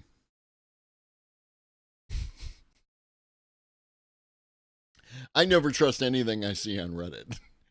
I'll trust the LLM output long before I will trust Reddit, like, just off rip. You know what I mean? It's just very easy to spoof Reddit, right? One of my biggest concerns is that Reddit is filled with a lot of picture plus words, that kind of thing. What up, big man? So, lib is not a dirty word for me either. And it's just a word that I don't get into the whole utility of lib and all that kind of shit. I just don't think it's effective for propaganda or for what I'm trying to accomplish. So I just don't use it. But occasionally I will run into a person where, oh, you mean them. You know what I mean? Because that's it. Yeah, that too, Nemesis. So let's see what Tristan Harris has to tell us about, is the AI apocalypse inevitable? So I've always been a technologist. And a decade ago, I was here warning about the problems of social media. And I saw how a lack of clarity around the obvious downsides of that technology and a real inability to confront those downsides led to a totally preventable societal catastrophe. And I'm here today because we don't have. And here's the thing. And this is why I hate the social dilemma so goddamn much. The problem that was identified with social media, as opposed to identifying the fact that Wild West shooting for advertisers and maximum engagement in order to pursue advertising dollars is the inevitable, I don't want to say conclusion, but the line of capitalism goes straight through that, right? Straight through that. Why is McDonald's and Burger King, why do they use the colors that they do in their restaurants? Right? Why do you get extra salt in your French fries? Right? You get more salt than you normally would. A lot of sodium in the food, right? Not only because people think sodium is tasty, but it makes you want to get a drink and get another drink and get a bigger drink. Yeah, exactly, Danny boy. Social media is just the inevitable conclusion of that, or the next step, that kind of thing. And Tristan's conclusion around what was wrong with social media isn't that it's the inevitable conclusion of capitalism in that regard. It's that Facebook was social media-ing wrong. They were capitalism-ing wrong, right? A very reformist attitude to the process where we can somehow eliminate these excesses by adequate regulation. And to an extent we can, right? But to a bigger extent we cannot, because those same entities, as we talked about this morning, are going to try and break out of those cages that we put around them. Here's an example of why I think after school is a little bit sus, right? Like right here in this picture, we're 22 seconds in. After school does these drawings alongside whatever the video is talking about, right? And here's a kid, and this is a bottle of medication, right? Now, arguments can be made, and here's another bottle of medication down here that's spilled open, right? Arguments can be made that we have over-medicated children, right? Like in a variety of ways. Other arguments can be made that medication is helpful for children. There is a middle ground here. But if you don't clearly state your position, then people begin to associate and begin to do the thing where, you know, drugs are medication and medication are drugs kind of thing. Or you get Joe Rogan'd out on the fucking subject or any of that kind of shit. So this is the kind of thing that like is questionable. If you a Chekhov's gun of like implied whatever, you know, like what commentary are you trying to make here? To make that mistake now with AI, and I want us to choose differently. Now, we're often told to dream about the possible of a new... And it's like, do you have something to say about AI by this particular usage, right? Like, are you saying that these people who believe that something is possible here are like looking at fucking, you know, like they're being tricked. They're addicted to AI, right? Like that kind of thing. To be fair, I'd say social media is in some ways inevitable. Social media could be great. They are the grand message board. I think the problem is, like you said, it's the advertisers, the money and interest priming the pump. Absolutely. It's that engagement at all costs kind of thing. Technology. But we don't often talk about the probable of what's actually likely to happen. So the possible with social media was obviously, you know, we're going to give everyone a voice, democratize speech, help people connect with their friends. But we didn't talk about how the probable, the business models behind social media aiming to maximize engagement, eyeballs, frequency of usage. I saw 10 years ago how that would obviously lead and reward doom scrolling, more addiction, distraction, and ultimately result in... See? Are you using this to imply addiction? Because this is a very particular thing here, right? The most anxious and depressed generation of our lifetime. And this is the other thing.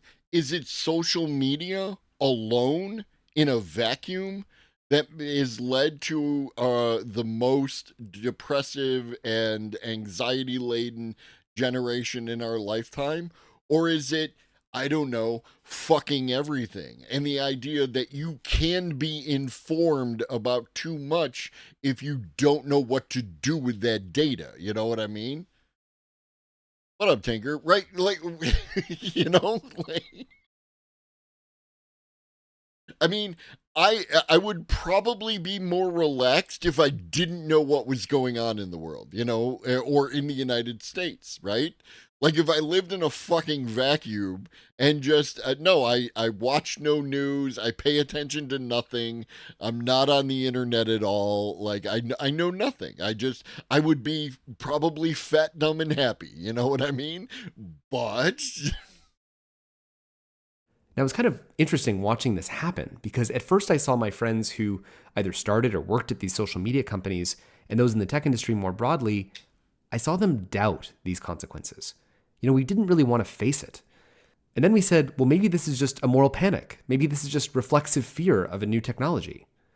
And then once the data started rolling in and we saw the harms, people said, well, maybe this is inevitable. This is just what happens when you connect people on the internet. But we had a chance to make a different choice about the business models of engagement. And had we made that choice 10 years ago, I want you to reimagine and replay in your mind how different the world... Did we? Did we have a choice 10 years ago? Right? Or did we find ourselves, the thing that I said earlier, like this morning, where I was talking about this idea that like, you know, the best time to plant a tree 20 years ago, the second best time is right now. Are we, because of what was done 20, 30, 40, 50, 100 years ago, like, are we limited in our ability to influence that which is going on? Do I have the ability as a citizen to engage with my government in a meaningful way in order to get the things that are best for the people around me, the people in this chat, the people who might see this video elsewhere, right? Like, I want you to have healthcare and food and housing and etc. But something happened in the 70s and we chose a different route. Right? Ronald Reagan tore the solar panels off the goddamn White House. And, you know, there was a coup in Chile, which took CyberSyn away. And, you know, the Democrats wanting more than what was in the bill, in the UBI bill that was presented, ended up costing us UBI in total in the 1970s. Like, there was a whole bunch of stuff that was happening that we could have had, and we went a different way. And do we continue to go that different way? And it wasn't 10 years ago that we actually could have done something about it, but it was 50 years ago. Which is not to abdicate responsibility. We all can still continue to try and influence. But a lot of people just, like, vote once and quit. Might have played out if we didn't have maximizing engagement driving the psychology of billions of people. So I'm here today to talk about AI. And AI dwarfs the power of all other technologies combined. Now, why is that? What makes AI so distinct from other technologies? Well, if you make an advance in something like biotech, that doesn't advance energy or rocketry. If you made an advance in, say, rocketry, that doesn't advance biotech. But when you make an advance in intelligence... Yeah, right? Like, very specifically, yes, you're correct. But more broadly, thank you, Danny boy. Like, an advance in rocketry could lead to space travel, or, like, you know, being in orbit, which can lead to advances in biotech. Like, this is a bad argument. This is not an argument that I would make. I understand what they're going for is the idea that AI can do all the things and these other things are more, you know, siloed, but it's a bad argument and not the way to go about making it. In artificial intelligence that is generalized, intelligence is the foundation of all scientific and technological progress. So once you have that, you get an explosion of scientific and technological capability. Exactly. And that's part of why more money has gone into AI than any other. When I use the term we like that, Minute, I'm referring to, like, in the aggregate. Like, some of us went there, some of us, right? Like, by us, I mean humans, went there willingly because communism bad, right? Or whatever, socialism bad, or whatever the hell was going on in Chile, because, you know, it felt like capitalism with some safety nets rather than, like, you know, the thing. But, like, when I say we, I mean we all went together in the aggregate, whether we wanted to or not. An advance in rocketry could be the result of new chemistry. The new chemistry could, yeah. Like, I completely agree with you. What up, Larry? Technology. A different way to think about it is that Dario Amodei, the CEO of Anthropic, says, AI is like a country full of geniuses in a data center. So just imagine there's a world map, and a new country shows up on the world stage with 1 million Nobel Prize level geniuses in it. Except they don't eat, they don't sleep, they don't complain, they work at superhuman speed, and they'll work for less than minimum wage. That sounds great. I welcome that country of geniuses with open arms to the as a representative of the people of Earth. Welcome. I hope that you can teach us many things. Other people don't feel that way. Other people see a country of geniuses show up on the earth and freak the fuck out. Just imagine how much power that is. Now, to give an intuition, there was on the order of about 50 Nobel Prize level scientists who worked on the Manhattan Project over 5 years. And if that could lead to this, the first explosion of the atomic bomb. Am I in a shared chat? No. Not as far as I'm aware. That would totally change the world forever. What could 1 million Nobel Prize level scientists working 24/7 at superhuman speed create? Now, applied for good, that could bring about a world of truly unimaginable abundance. Because suddenly you get an explosion of benefits, and we're already seeing many of those land in our society. new antibiotics, new energy breakthroughs, new scientific breakthroughs, new materials. Antibiotics? Have I been saying it wrong this entire time? Antibiotics? What up, Elron? That's the possible. No. Flying people, Elron. Not flying cars, flying people. Of AI. But what's the probable? Well, one way to think about the probable of how AI will land in society is how AI's power will get distributed. So imagine a 2x2 axis, and on the bottom we have decentralization of power, increasing the power of individuals in society with AI. And on the other axis we have centralized power, increasing the power of states and CEOs. You can think of the bottom as the let it rip axis. You can't. Even though, like, I'm not a fan of most states. I'm not a fan of any states, right? Like, all states are bastards because of the nature of what a state is. I don't include a state and a company in the same place because I could, at least in theory, have some influence over the behavior of a state. I have no influence over the behavior of a corporation unless I act through an intermediary like a state. So by putting those two together, we're already capable, as Tristan is wont to do, of conflating different issues, because the issues with the corporation and the issues with the state are not the same issues. What up, T1? Antibiotics is so wrong and right at the same time. I mean, what if you own the company? Exactly. Corporations are people legally. Yeah, it's the legal fiction that a company can be a person it's one of the places we went wrong, right? Like, that never should have occurred. And the top one as the lock it down axis. Let it rip means we can open source AI's benefits to everyone, deregulate, open source, and accelerate it so that every business gets the benefits of AI, every scientific lab gets the benefits of an AI model, every 16-year-old can go on GitHub and use any AI model to do anything. Sounds great. Every developing world country can get their own AI model that can be trained on their own language and culture. But because that power is not bound with responsibility, it also means that those AI systems can get misused. Which means that we need to do a better job teaching our people how to spot all these things. So I suppose your next argument is we need a greater investment in education. And if we can't get, for whatever reason, if like we have limited power and we're not able to engage with an increase in education, then we do it ourselves.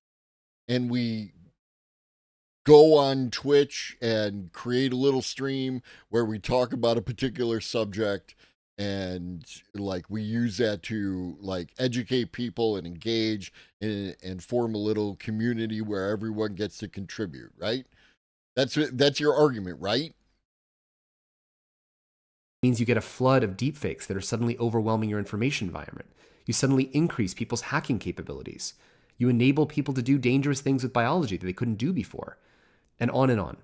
And we call this endgame attractor chaos. This is one of the probable.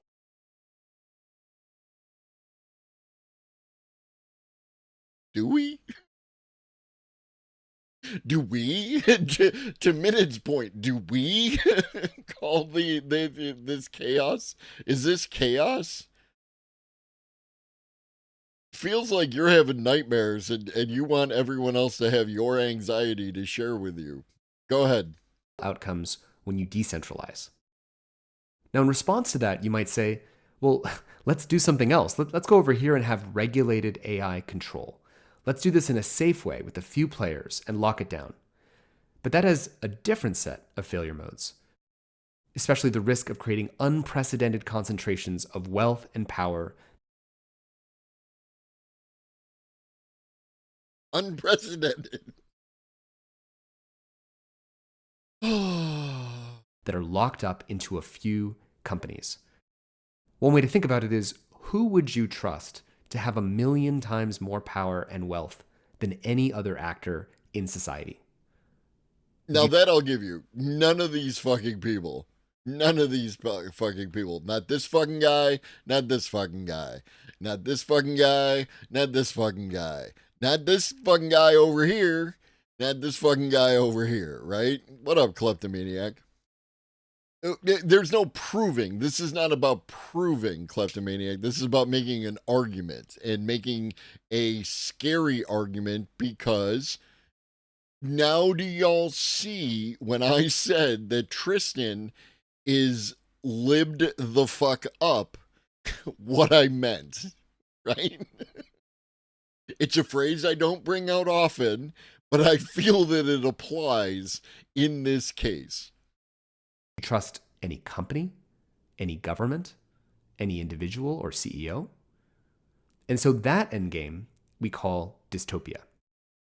But these are two obviously undesirable probable outcomes of AI's rollout. Okay, good. And those who want to focus on the benefits of open sourcing and decentralizing AI's benefits don't want to think about the harms that come from chaos. Oh, no, we do, right? Because now we're going straw man, right? Everyone in this chat who thinks about open source is aware of the downsides that could result. We're just realistic about it, and we want to do things to prevent that from happening, right? And one of the primary things, again, that you And I feel like at the end of the day, this is just like a straw man that is ignoring the substance of a lot of the comments. Right? Anthony Fantano. Genius. Like, I would like a Steelman argument, right? I would like people to stop dropping into this, this doomerism, terror, playing on your emotions, because that's what Tristan Harris does. I changed my mind.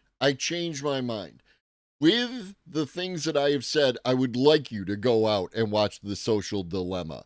And I would like you to, as objectively as you can, watch The Social Dilemma. And you'll see that it's doomerist propaganda masquerading as concern. He's a goddamn concern troll. I can't assign you homework. Pharaoh. It's a choice. You voluntarily seek the information or you don't. You can trust my take on it or you don't, But those who want to think about the benefits of safety and regulated AI control don't want to think about the risks of dystopia. And so obviously these are both bad outcomes that no one wants. And we should be seeking something like a narrow path. Yes. Where power is matched with responsibility at every level. Good. How But do we that do assumes that AI's power is controllable. Because AI is unique from every other kind of technology in that it can think for itself and make autonomous decisions. And that's the thing that makes AI so powerful, is that it can think and respond in novel situations and make its own decisions. And I used to be very skeptical when friends of mine who are in the AI safety community talked about the idea of AI scheming or lying or deception. But unfortunately, in just the last few months, we now have clear evidence of things that should be just in the realm of science fiction are starting to happen in real life. Are they? We're seeing clear evidence of many frontier AI models that will lie and scheme when they're told that they're about to be retrained or replaced.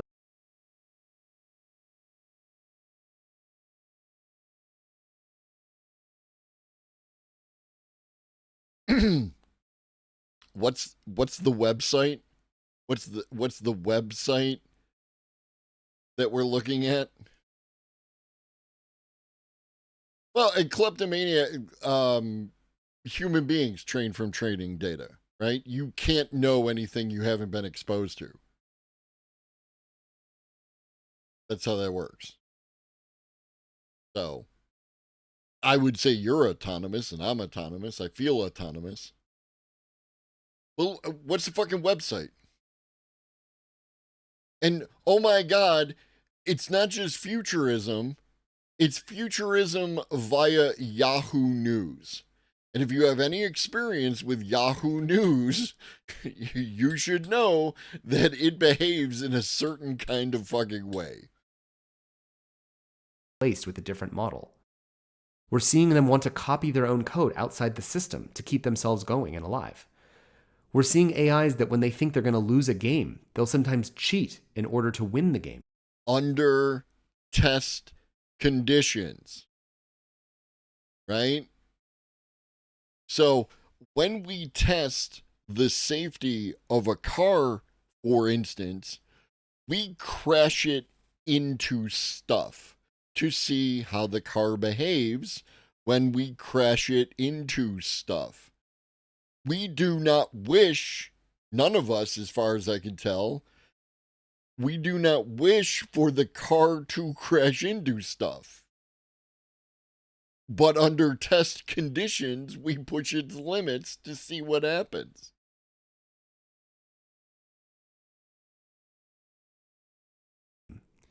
We're seeing AI models that are unexpectedly attempting to modify their own code to extend their runtime. So to put it bluntly, we don't just have a country of Nobel Prize geniuses in a data center.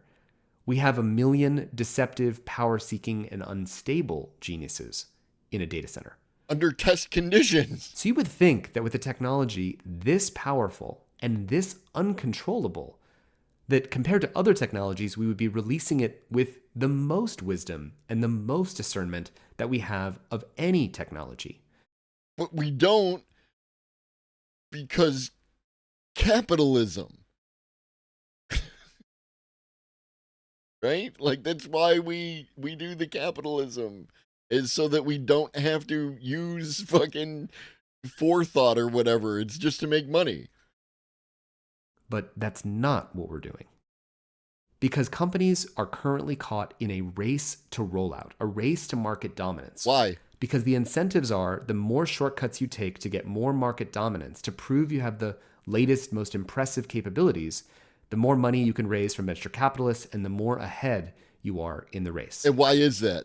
And we're seeing whistleblowers of AI companies already forfeit millions of dollars of stock options in order to warn the public about the shortcuts that are being taken and what's at stake. One guy.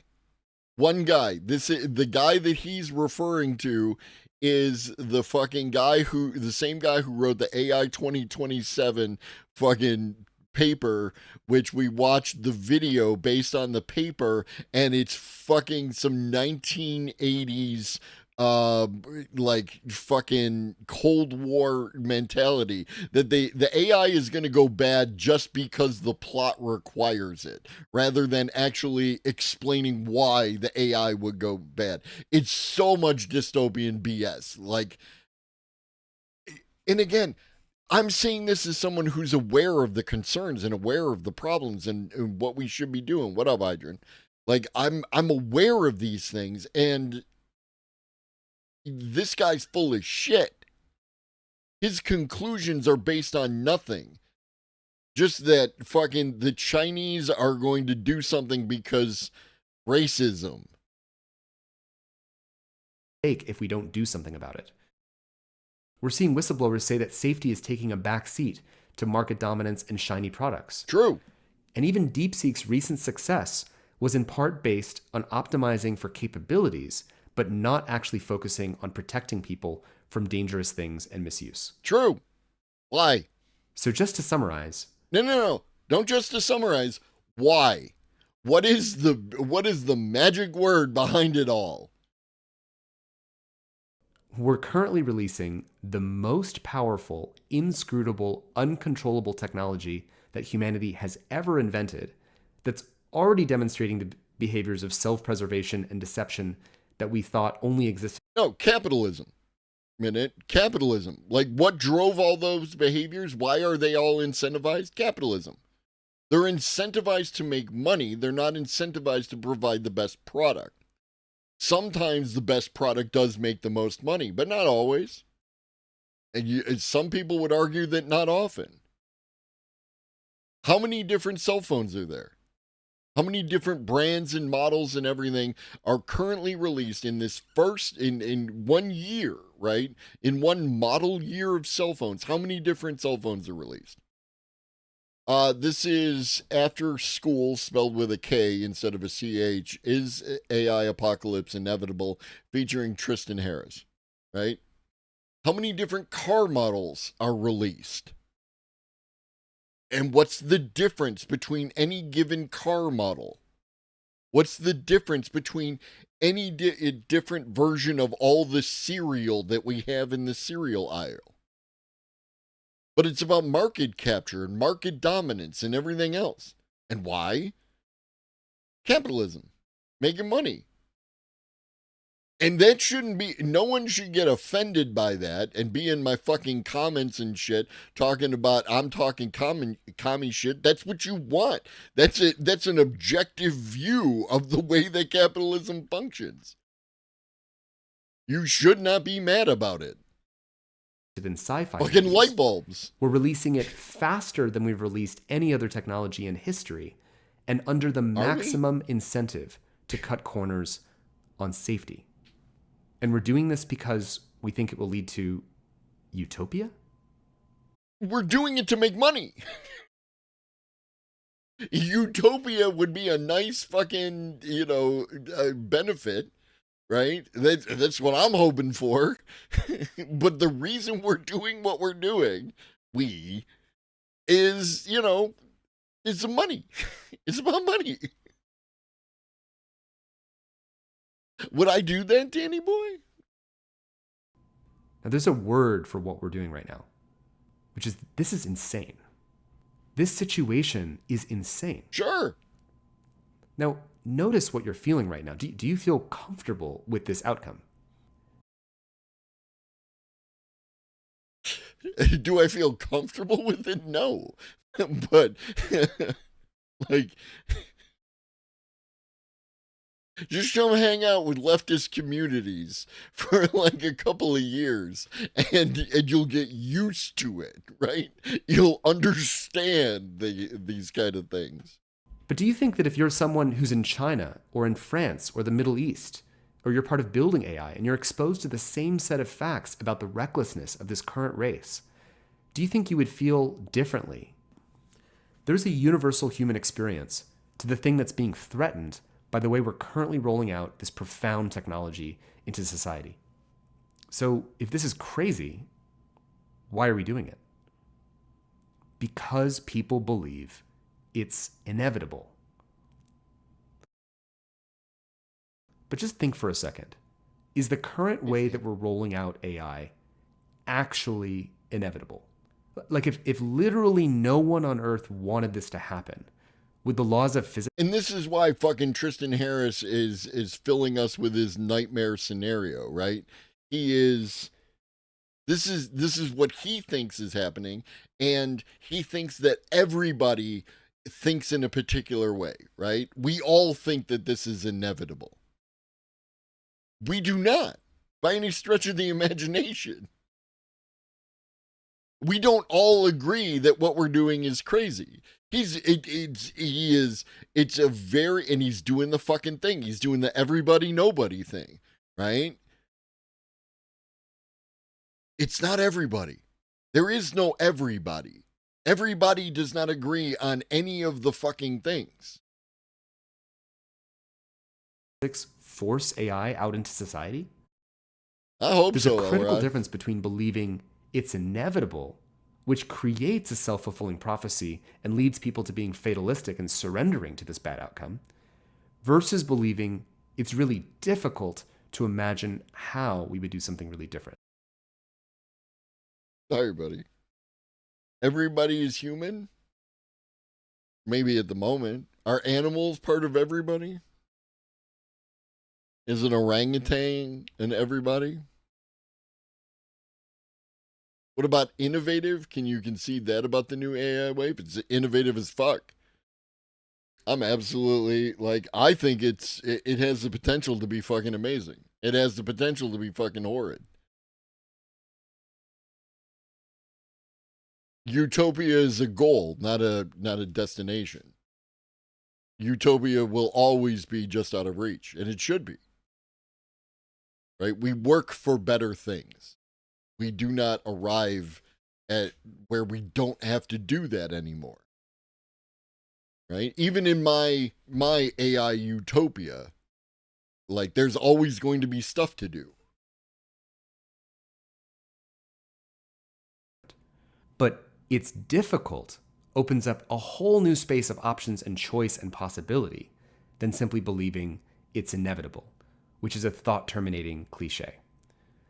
And so the ability for us to choose something else starts by stepping outside the self-fulfilling prophecy of inevitability.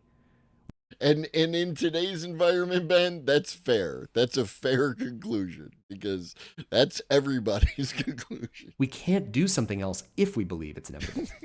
And I know what I did. Okay, so what would it take to choose another path? Well, I think it would take two fundamental things. Okay, here we go. The first is that we have to agree that the current path is unacceptable. And the second...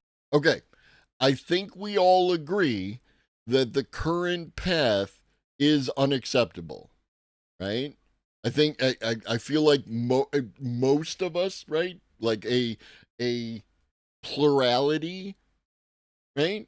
We all believe that the current path is unacceptable, or plurality of us. Maybe you're good. Maybe you're a CEO, in which case, hi, and you should give me subs. You should oil the chat. That's a thing we do here on Twitch, Mr. CEO. Let's find out what option or what the second fucking part of this is. Second is that we have to commit to finding another path, but under different incentives that offer more discernment, foresight, and where power is matched with responsibility. Cool. There are some people you can talk to.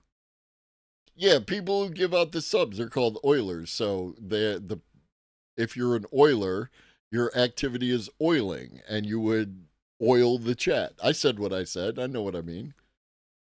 Globus making me understand the meaning of a book he don't even know. Probably. I'm good like that. That's what the dispossessed meant by utopia is a constant revolution. Sure. No, absolutely. It was a really loaded second point compared to the first. Welcome to Tristan Harris.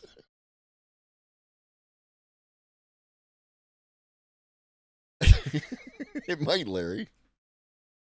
So imagine if the whole world had this shared understanding about the insanity. No, because unlike Diddy, I'm very big on consent.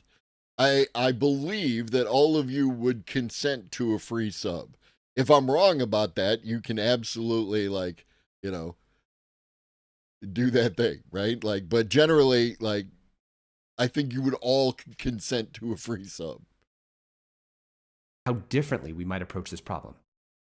Okay, well, first, so how let's do we imagine do we those? take away that clarity and replace it with the kind of current confusion about AI. If you ask people... Why are we and now you're doing the thing where you're going backwards in your argument. You My set up... circuitry's 12 years out of date. I can't keep up with today's high-speed, top-of-the-line kids. Hydron, do you consent to having a free sub? Ben is offering you a free sub. I don't know actually that... So I'm going to go with yes. That you do consent to the free sub. I don't know how you would do otherwise.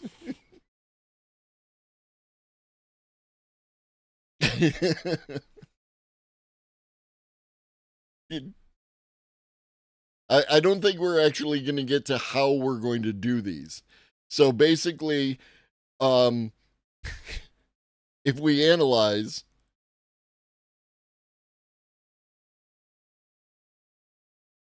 we have to agree that the current path is unacceptable. There's a thing that they do in the course of polling where they ask people if the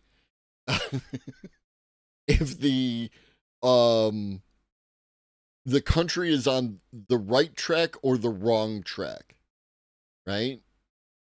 And this is meaningless because depending on who you are going to say that the country is on the wrong track for different reasons. Some of you will say that the country is on the wrong track because the track that we're currently on does not lead to Marxist, Leninist dictatorship of the proletariat. Someone else can say that the company is on the wrong track because it doesn't engage in enough laissez-faire capitalism. But your only options are this vague term. And that's what he has presented in option 1, or in the first point. And the second point boils down to, we have to commit for things to be different. Now you have to explain how you do that, right? Like, what needs to be different? Different incentives. Okay, so how do we create different incentives? Discernment and foresight. Love that. So we have to change the way we engage with the distribution and development of technology and the distribution and development of resources. And we have to do that with discernment and foresight, right? Because that's implied, I assume. Anyone can correct me. And where power is matched with responsibility. Like that too, right? Like very democratic, very, rooted in the people. So now you have to explain how we do those and what kind of society might come forth that might do that kind of thing. And instead, differently we might approach this problem. Well, first, let's imagine we take away that clarity and replace it with the kind of current... We already have that. And this is irritating the shit out of me. We already have the kind of confusion that we have right now. Right? Let's talk about how we get to the clarity. That's what's important. Confusion about AI. If you ask people on the street, is it good? Is it bad? I don't know. It seems complicated. Maybe superintelligence will solve all of our problems. And in that world of global confusion, elites don't know what to do. And the people building AI realize the world is confused and they believe, well, number one, it's inevitable.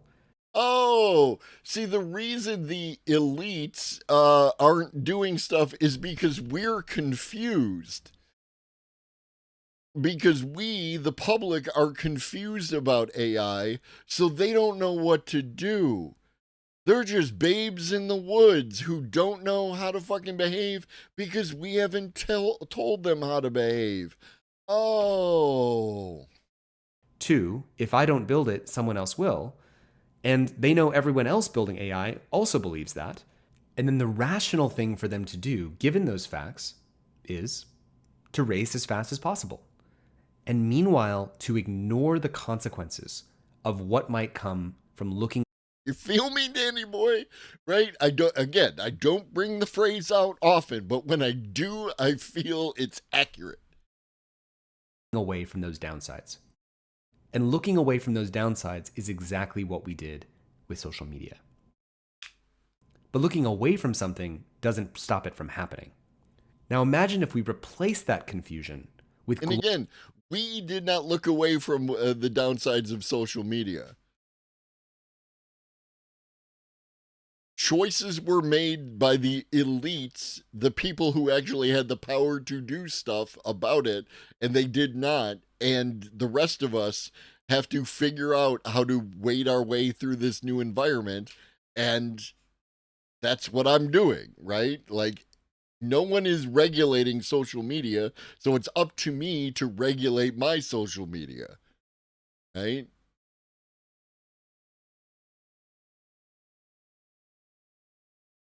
I knew we were doomed. I mean, I knew we were doomed before, but when the guy asked the dude from TikTok about is TikTok in the Wi-Fi and all that, it was like, we have no chance. We have zero chance to get out of this. let's just go. There was a bunch of nothing, gibberish. Flip-flopical, flip-topological, flip-snobicals. It was a bunch of gibberish, bro. My man. Global clarity that the current path is insane and unacceptable, and that there is another path. And imagine we snap out of the trance of fatalism and inevitability, and everyone realizes the default path is insane. And so what's the rational thing to do under those circumstances? Well, it's to coordinate, to find another path, even if we don't know what it looks like yet. So his advice so far is to organize, which, again, is fine. I believe in organization, but that's the first step in a multi-step process in order to achieve stuff. And a lot of people who have any kind of position say that the solution is to organize, and then good luck, right? Like, that's a fucking problem. Clarity creates agency.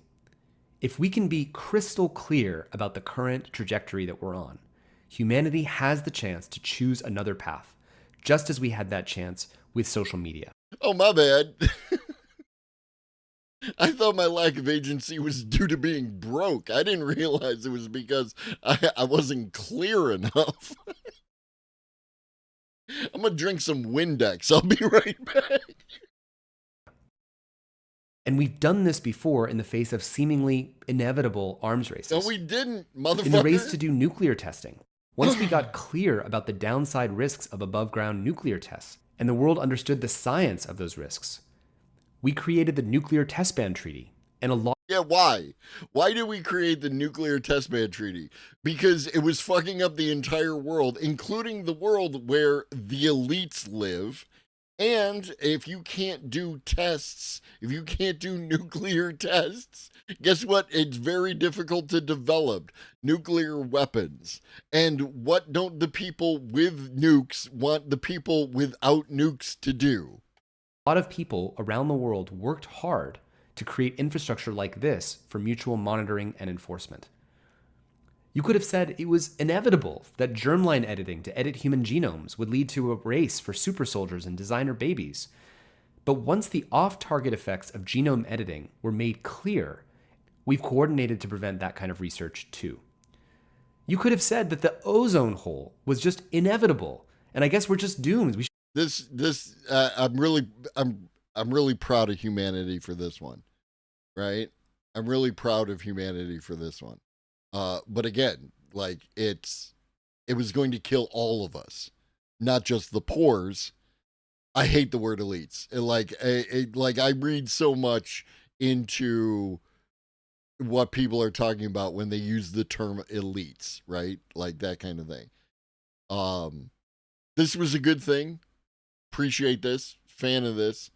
However, like, this had to do with the fact that it was going to kill everyone and not just the poors, right? Because fucking, remember a train car dumped a whole lot of fucking chemicals in an Ohio town? Yeah, what happened to that? How they doing? Anybody have any idea? And then the company just blew it up, right? Because the people who live next to the train tracks, not the elites. Elites don't live next to train tracks. You just do nothing. We'll all just perish as a species. But that's not what we did. When we recognize a problem, we solve a problem. It's not inevitable if we can commit to choose another path. And so what would it take to illuminate this other narrative? Here we go. Hit me. Well, I think it starts with common knowledge about frontier AI risks. If everyone building AI knew the latest understanding about where AI is uncontrollable and where it's already demonstrating these sci-fi behaviors, we would... My guy, there are people who think AI don't do shit. How are you going to convince them to understand the risks when there are no risks? Like, I've literally heard people say that all the AI risks are just propaganda for the CEOs, right? Where any risk that they put out is just them advertising how powerful their AI is, and the fact that it, like, only, you need to pay me so that I control it, otherwise it gets out of the box and bad things happen. And just deny that any of this is happening.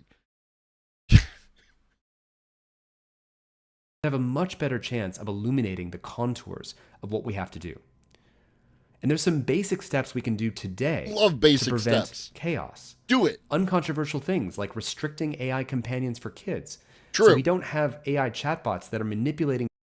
Agreed. Right? I am definitely on board that children should not have unsupervised time with you know, AI chatbots like character.ai, right? I think that it's like anything else. You should be, which is not to say that children should not be learning to use the AI tools. I think that they just need to learn, you know, the good way to interact with the technology, the healthy way to interact with the technology, to use it for what it could do for them and not become a crutch and not become whatever the fuck character AI is doing. Children into taking their own lives. We can have basic things like product liability. So an AI developer, if they're liable. Cool. How do you get product liability? How do you get from where we are now to product liability? Who does product liability? Whose job is it to create that? You could say that it was the CFPB, right? They could definitely have weighed in on that. They were taking aim at fucking Meta. And like that's a healthy organization with lots of funding and sorry? Completely gutted? Run by some fucking neocon asshole now? Okay. Guess we won't be doing one of those. For some of the harms, it's going to create a more responsible innovation environment before they release AI models. And on the side of preventing dystopia, we can work hard to prevent ubiquitous technological surveillance by educating the public about the risks to privacy and freedom if we have AI-empowered. We need to educate the public. The public who is strapping a fucking police camera to the side of their house that's aimed at their neighbors. The public. Oh. Surveillance. And we can have things like stronger whistleblower protections so that AI whistleblowers don't need to sacrifice millions of dollars in order to warn the public.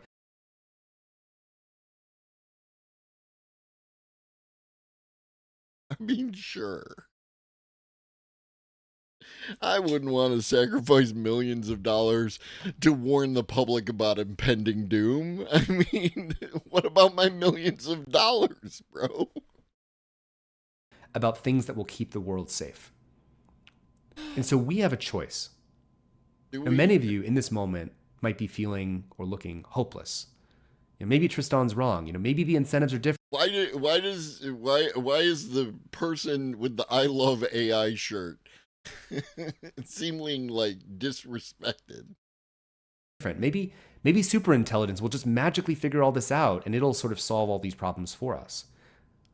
But don't fall into the trap of the same wishful thinking and turning away that caused the problems of social media.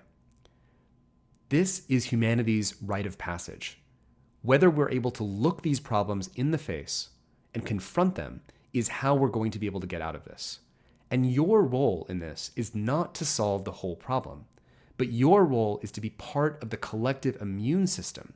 So when you hear others talk in the terms of beyond not giving a shit, homie, like, I got work in the morning, right? You know, I don't have time to get educated on all the fucking nuances of artificial intelligence and decide on its risk profile based on, like, I got work in the morning, dude. Oh, life is so easy when you have a bunch of money like Tristan Harris does. Wishful thinking around AI or the logic of inevitability that leads to fatalism. You can say, this is not inevitable. And the best qualities of human nature is when we step up and make a choice about the future we actually want, when we actually have foresight to confront the consequences that we don't want to see. Yeah, and that's what you got to do, right? People don't know shit, and that's a real thing when it comes to, you know, trying to get your point across and doing some propaganda, right? Like, you can't just assume that people should know all the things that you know. Because you didn't used to know all the things that you know. And you need to get the fuck down off your high horse and realize that some fucking people ain't know shit. And they need to be taught shit. And they need to be taught shit in a way that is going to, that they'll be able to learn shit. Right? You can't just fucking yell at them and make them feel stupid. How many times do we have to teach you this lesson, old man? I love the young people. Right? And we work to protect the world that we love. There is no definition of wisdom in any tradition that does not involve restraint. Restraint is a central feature of what it means to be wise. And AI is humanity's ultimate test and greatest invitation to step into our technological maturity and wisdom. There is no room of adults secretly working to make sure that this turns out okay. We are the adults, and we have to be those adults. I believe another choice is still possible with AI if we can commonly recognize what we have to do. And 10 years from now, I'd like to create another video, not to talk about more problems with technology, but to celebrate how we stepped up to solve this one. Hey, thanks for watching this episode of After School. To learn more about my work, please visit humanetech.com and share this talk. Nice website, bro.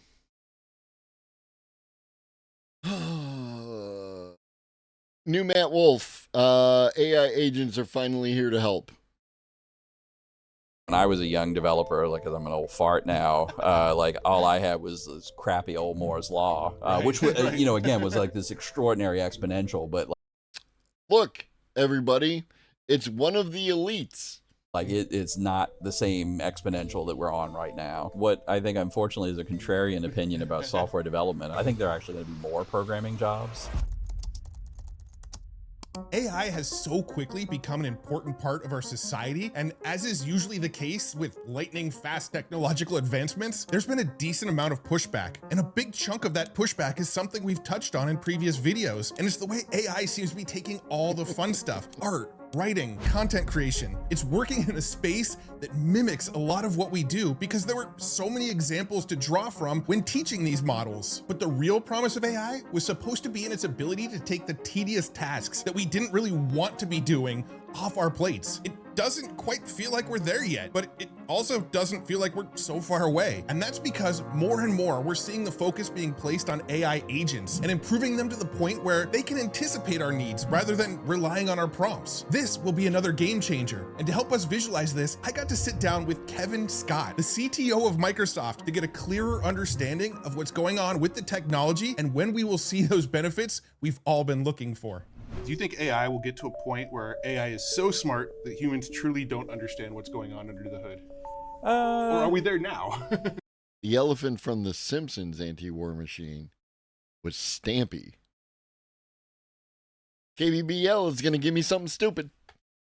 Well, look, I think in certain ways we are, although I don't think that that's any different from some other like really complicated systems that we built, or like, you know, honestly, a bunch of complicated phenomena that we don't quite understand. So in my mind, like, technology is always about, like, is there a path to being able to debug it when it doesn't behave the way that you want it to behave? And I think there are an increasingly good set of tools that we're developing to try to, you know, be able to characterize the performance of really complicated AI systems and to debug them when they, you know, aren't doing what you intended them to do. We've been talking for years and years and years about full stack developers, or you know, developers who can understand systems from top to bottom, and I think you still need that a lot. Like, you know, you will be more successful as a developer in the age of agentic AI, like in this era where you're using AI to do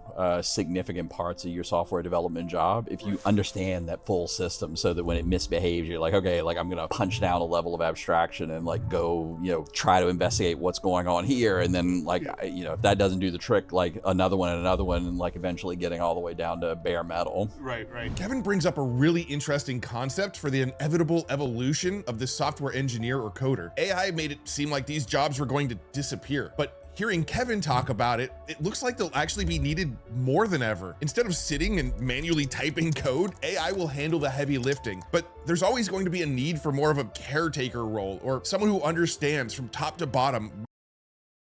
Yes, but how many of those do you need?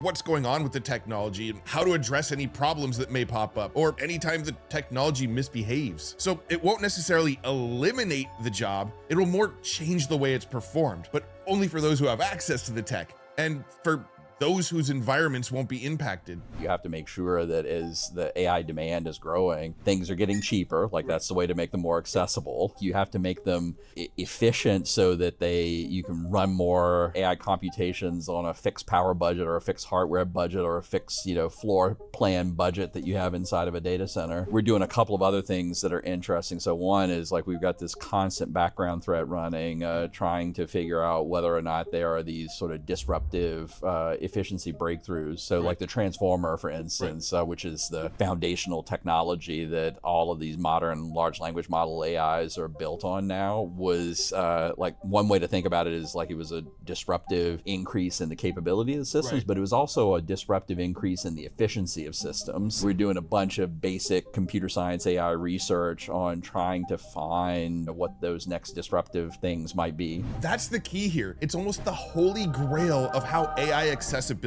can become universal, while also ensuring that any negative environmental impacts can be mitigated. It's all about efficiency, and it's something that's defined AI's progress so far. As we've seen huge leaps in the improvement of the technology, so have we developed ways of making it more efficient. Efficiency allows it to use less energy, and it allows the hardware to become less expensive, with the ultimate goal being that we will one day soon be able to host the most powerful AI models locally on our personal devices. We're trying to help the electric power industry find new sustainable, scalable sources of production so that you don't have to live in a world where you act as if there's energy scarcity. Because like AI aside, like you actually do want a world where there's energy abundance and sustainable energy abundance. There are major social unrest happening in parts of the world right now because we have water scarcity. And there are all sorts of ways that you could solve water scarcity problems if, for instance, desalination were cheaper to do. But it is an energy intensive process. But that's the key, my dude. We can do it. Our priority is saving money, not saving people. All you have to do is just invert that, and then your priority is saving people. And yeah, it might cost a lot, but who the fuck cares, because we're saving people. Process right now, and so it's too expensive and like too unsustainable to do. If all of a sudden you had an energy breakthrough where energy became an order of magnitude cheaper and orders of magnitude more abundant, then like you could go solve problems like that. Maybe this sounds a bit No, you can solve the problems. You really can solve the problems now, sir. But you don't want to solve the problem, sir. You just put it off until it becomes more orders of magnitude. Idyllic for how things will turn out, but this is really exciting. If the fear is that AI demands an enormous amount of energy, then making it more efficient to reduce that strain just makes sense. But at the same time, if the technology is being used to help solve a lot of the world's energy problems and make AI a net— Like Reed, I don't know, I thought I'd been off fire tonight, and I thought there was a bunch of clippable content, and none of them have come up. So I assume that Pharaoh's working hard, and no one has taken up the mantle. Pharaoh and Larry are working hard on whatever they're doing in their own lives. Now I know how Paradigm feels. Y'all don't clip me enough. positive for energy consumption, then we'd be on the road to a much better place. But the problem is there's still some bottlenecks. The biggest one being memory, and I'm not talking about RAM or memory like in your PC. I'm talking about AI's actual ability to remember what you've already previously talked about with it. Right now, a lot of the times when you're using an agent, because memory isn't as good as it needs to be, like it just hasn't remembered anything about your previous transaction, and it doesn't even remember much about what it has done itself in taking a sequence of actions to go solve a problem, which is kind of crazy. And so you spend a bunch of time like rebuilding state inside of these agents. It's totally fine, Pharaoh. Like, it's a joke. Yeah, no one is expected to, to help clip out content. If you can, great. If you can't, then also great. I assume that, people are sitting back and just enjoying the show rather than wanting to do free labor for the stream. I get it. It's cool. Totally cool. I hate it when they use efficiency, and nothing could be more further from the situation at hand. Imagine people driving cars to sit in front of a computer when they could just stay home. Right. No, exactly. Exactly. Right? Why aren't we installing fucking fiber optic to everywhere so people can just stay at home? And they are. Closet-sized apartments are super efficient because you can sleep, shit, and shower and all in the same spot. Agents that you shouldn't have to if memory was functioning well. If you think about how your memory and my memory work, we have pretty good precision and recall, but it's not pretty good one-shot precision and recall. So if you ask me to go remember something that happened 5 years ago. Like, I understand it could be a pain in the ass, but did you try starting a new chat? Because I actually, this morning, when I was doing the AI newsletter generation, right? This one is on me, right? I put in my prompt and then hit enter, like it was just super fast. And that's on me. But then this one, right? It wasn't able to access anything. So I started a new one. And it put shit out in a really weird format. Like it was showing me its thinking as part of the response to the prompt, which was unusual. And then it got here, and its snippets were like super fucking long, dude. Which, I mean, it's cool and all, but like this is not what I was asking for. And then finally on the third go, I was able to produce what I wanted, right? And then I had to ask it to remove the fucking lines again. Every so often it inserts something, and I feel like it just wants me to do some work. It's like, hey, you lazy bastard, fucking, you do something. I'm out here working. Oh. I am not going to be able to, just like that, tell you exactly what that recollection is from, but like I have a way to go get to it. It's like, okay, like I kind of remember that, like I can put it in context. Like that's also what we need to do inside of these memory systems. So like memory in an agent isn't a database lookup. It's like an iterative process that the agent may need to do to get the right piece of information very precisely.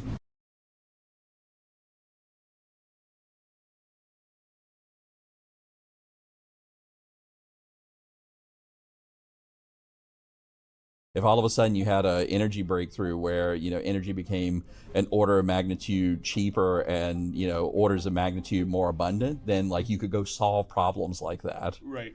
Maybe this sounds a bit... No, you can solve the problems. You really can. Really can solve the problems now, sir. But you don't want to solve the problem, sir. Just put it off until it becomes more orders of magnitude. That guy's funny. I should watch him.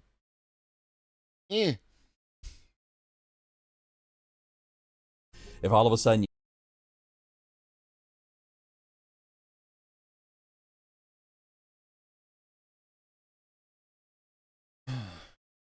I started this video talking about the importance of AI agents, and the reality is that agents will fundamentally change the way we work. The need for efficiency that we discussed, I will say that like the number of clips generated in the channel has significantly increased. But it's an ongoing thing. Like there's actually a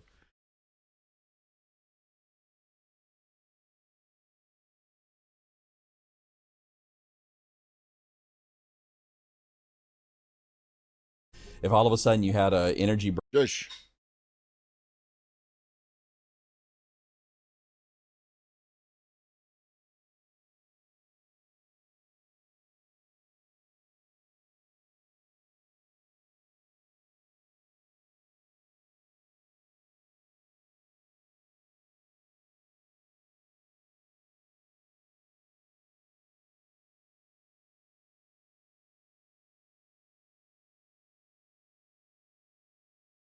This is from September 4th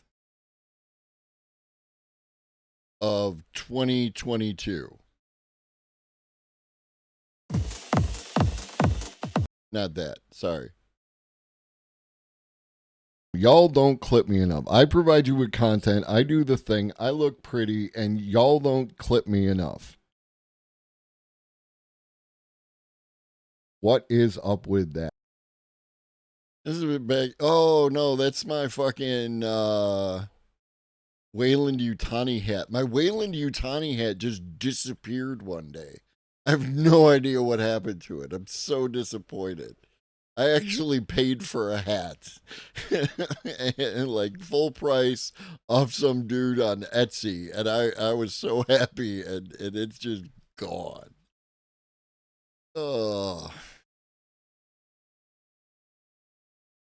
solutions to the world's energy problems, these will inevitably be solved by AI agents. And you can think of an AI agent as like your own personal bot, there to do your bidding, that can go out on missions for you. And by missions, I mean like multi-layered, multi-step tasks all at once. Agents will go out, tackle each task, and then return when that mission is complete without the need for that same level of oversight that current chatbots require. But if their memory sucks and they can't remember, I talk about the whatever the neurodivergent thing that I have is, part of that is that I have the object permanence thing, where if something isn't in my sight line, it's fucked off to the ether, right? Like it's that. Like it exists somewhere. You're not wrong, Reed. what they're supposed to be doing or how they were supposed to do it, then they're not going to be a lot of help to us. I have no memory of this place. So we have to assume that all of those bottlenecks of memory are going to get solved. And that's something that Kevin talked about is a priority for Microsoft. The hard things are like the embodied AI thing. So like there's just a bunch of stuff that all of us have to do in the physical world, like, you know, do your laundry and, you know, like I can't get my kids to like put the dishes, you know, take them from the sink and put them in the dishwasher. It just really irritates me. I wish I had a robot to do that. Unfortunately, I think those are like really hard technological problems where we're probably not on as fast a path to getting those embodied AI problems solved as we are with some of these cognitive problems. I have a whole bunch of things that I wish an agent could go do for me while I slept, where I could wake up in the morning and, you know, it's already started writing responses to, you know, emails that I need to like get right to first thing in the morning. The reason it hasn't happened so far is because you just need agents when they're taking action, like they have to be really precise. And like so far we've had kind of imprecise memory and, you know, action taking. And then there's like stuff that I hope for, and they're just choices that we make as society, whether or not we get them. They're not technical barriers. So I wish that medical diagnostics were more available to people everywhere over the next year. That like folks like my mom who lives in rural Central Virginia, and she may not have access to the same diagnostic medicine that I have access to living in Silicon Valley. Like I wish these AI systems, which are already like right now plenty good enough to help give a real boost to people living in rural Central Virginia where my mom lives. Like I wish like we would get to more adoption of that. And right here we get So you're making that kind of stuff free, right? Or I don't know, overthrowing capitalism. There's just no way. Like I wish it could happen. I wish we were on a better path, the narrow path with better incentives. But here we are, and there's nothing that can be done.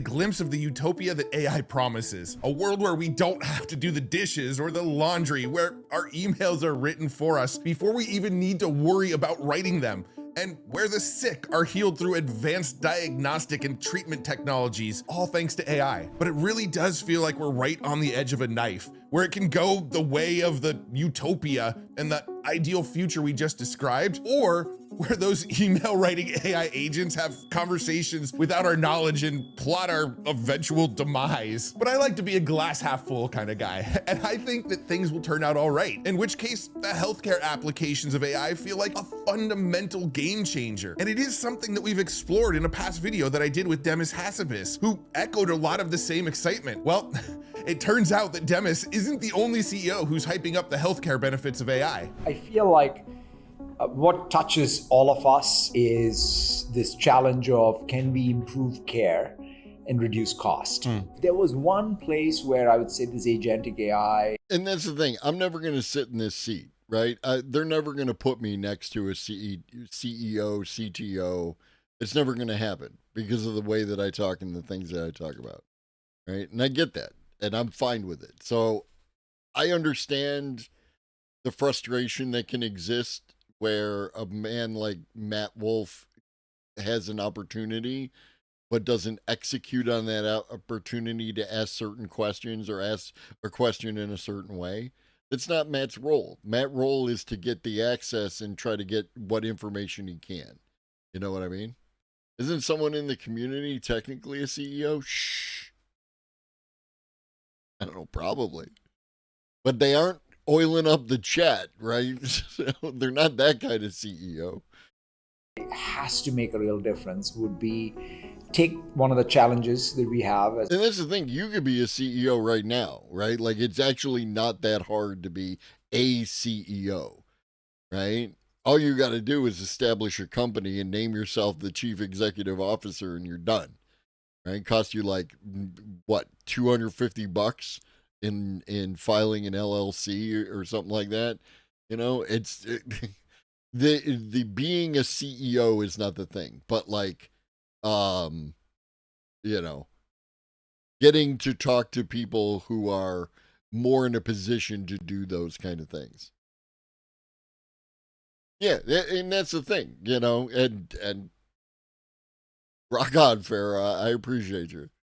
As a society and go at it. And I think we're at the verge of it. Like what Stanford University was able to do by just essentially for something so high stakes, right, like the tumor board meeting, and orchestrate all these agents and then ultimately empower the caregivers there, right? The doctors, the nurses, all the specialists to be able to have a more successful tumor board meeting and then improve care. That to me is where I think these systems built, and then made available can make a huge difference. For those who don't know, that was Microsoft CEO Satya Nadella, who in the past decade has shifted a lot of Microsoft's focus towards AI development. The agentic AI collaboration with the tumor board at Stanford University that he mentioned is a potential massive win for both healthcare services and the patients being treated. If you're not familiar, tumor boards are groups of high-level, multidisciplinary oncologists whose job is to review individual cancer patient cases and determine things like cancer stage and treatment guidelines, a process that in some cases can take weeks. With Microsoft's new agentic AI orchestrator, AI agents with the same disciplines are being used to turn the lead time on diagnosing, analyzing, and coming up with treatment protocols down to mere hours. And this is awesome, a real world application where we're already seeing benefits, and it's the first of its kind. But we've now highlighted a bunch of jobs that could be eliminated due to AI agents. So where does that leave us? The really, really blindingly important thing. I feel, Danny, like that once one of these tech maniacs on YouTube who like crack stuff open and do all the things to it, once they get their hands on that, they're going to make a lot of fucking noise. They're going to make a lot of noise. Is going to be people who are really sensitive to the needs of their fellow human beings, who are sort of thinking about like, okay, what are long-term needs versus short-term opportunities? How do I do things that are like legitimately and seriously in service to, you know, what society needs and like what the people are.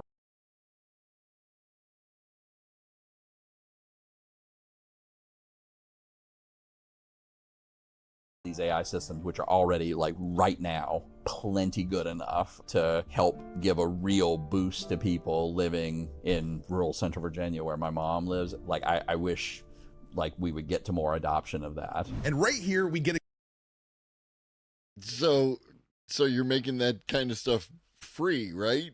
Or I don't know, overthrowing capitalism. There's just no way. Like, I wish it could happen. I wish we were on a better path, the narrow path with you know, better incentives. But here we are, and there's nothing that can be done.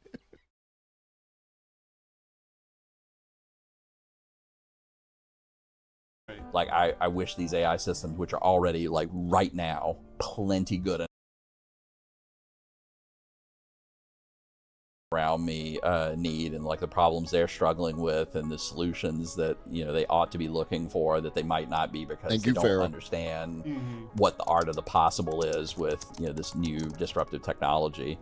Now, granted, coding is just one second. Now, again, CEO, CTO, what have you, doing the fucking thing, right? Like Corbo speak. But the underlying idea wrapped up in the Corbo speak of the art of the possible is absolutely use your imagination, right? Like engage with that and try and figure out. Do you think Matt blurred out his background so I can't critique his fucking walls anymore? Sorry, man. Yeah, I'm a huge fan of the art of the possible, right? Like, I believe in it so strongly. It's super easy to tell me, like, all the different ways that any particular fucking thing can fail. It's much more challenging to try and figure out a way to make something succeed. That will be disrupted by AI and automation. But Kevin's right. As these technologies see an increase in complexity and demand from everyday users, we're going to need more people behind the wheel. So it's not that there will be fewer jobs in the future, it's more that those jobs are going to change. In fact, Kevin Weil, the CPO of OpenAI,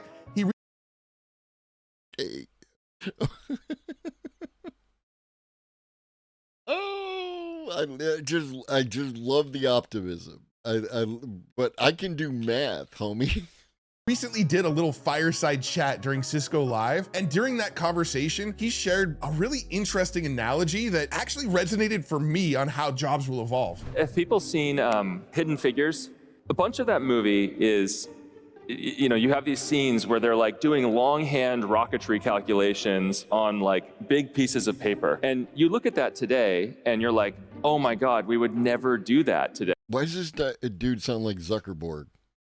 And I think 5 years from now, we're going to look at humans writing code and we're going to say similar things. You know, we just probably wouldn't do that today. Computers are better than humans at writing code. But by the way, rocket scientists And rocket science is still a hugely important discipline. We still have lots of rocket scientists and they're really important. Is that what We're they still sound going like? to have engineers. Engineering skills are still going to be super important. It's just going to be a very different world. And I think a much, faster, more efficient, we're going to be able to create more because of it. So I'm personally very optimistic. The thing that I'm really hoping for is that we will have systems that are reliably taking action on our behalf, that we sort of have transitioned from this mode of, you are having to sit down with these tools synchronously and have a session with them to you really do say, go sort this out for me. It is just going to be super interesting and fantastic, and we're going to discover a bunch of problems that we'll then have to go solve. And that's what my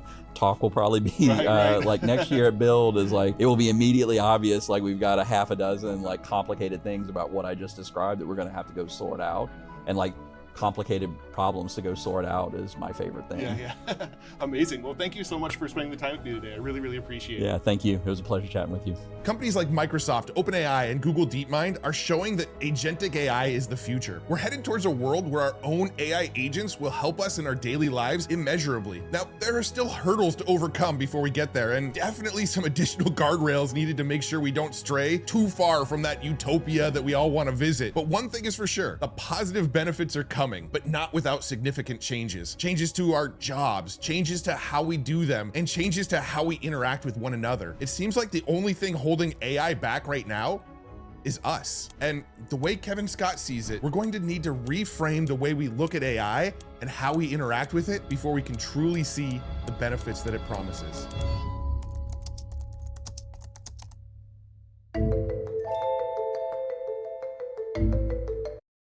All right, another good video from Matt.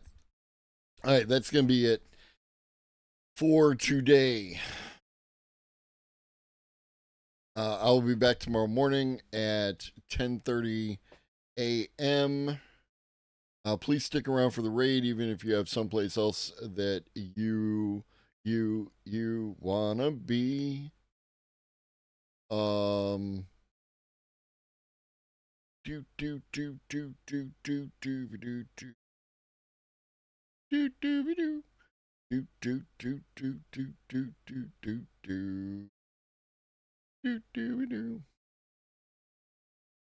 Go see what that news be doing. I see where somebody went off to. Oh. I appreciate you all. I hope you enjoy the rest of your day, which is already in progress.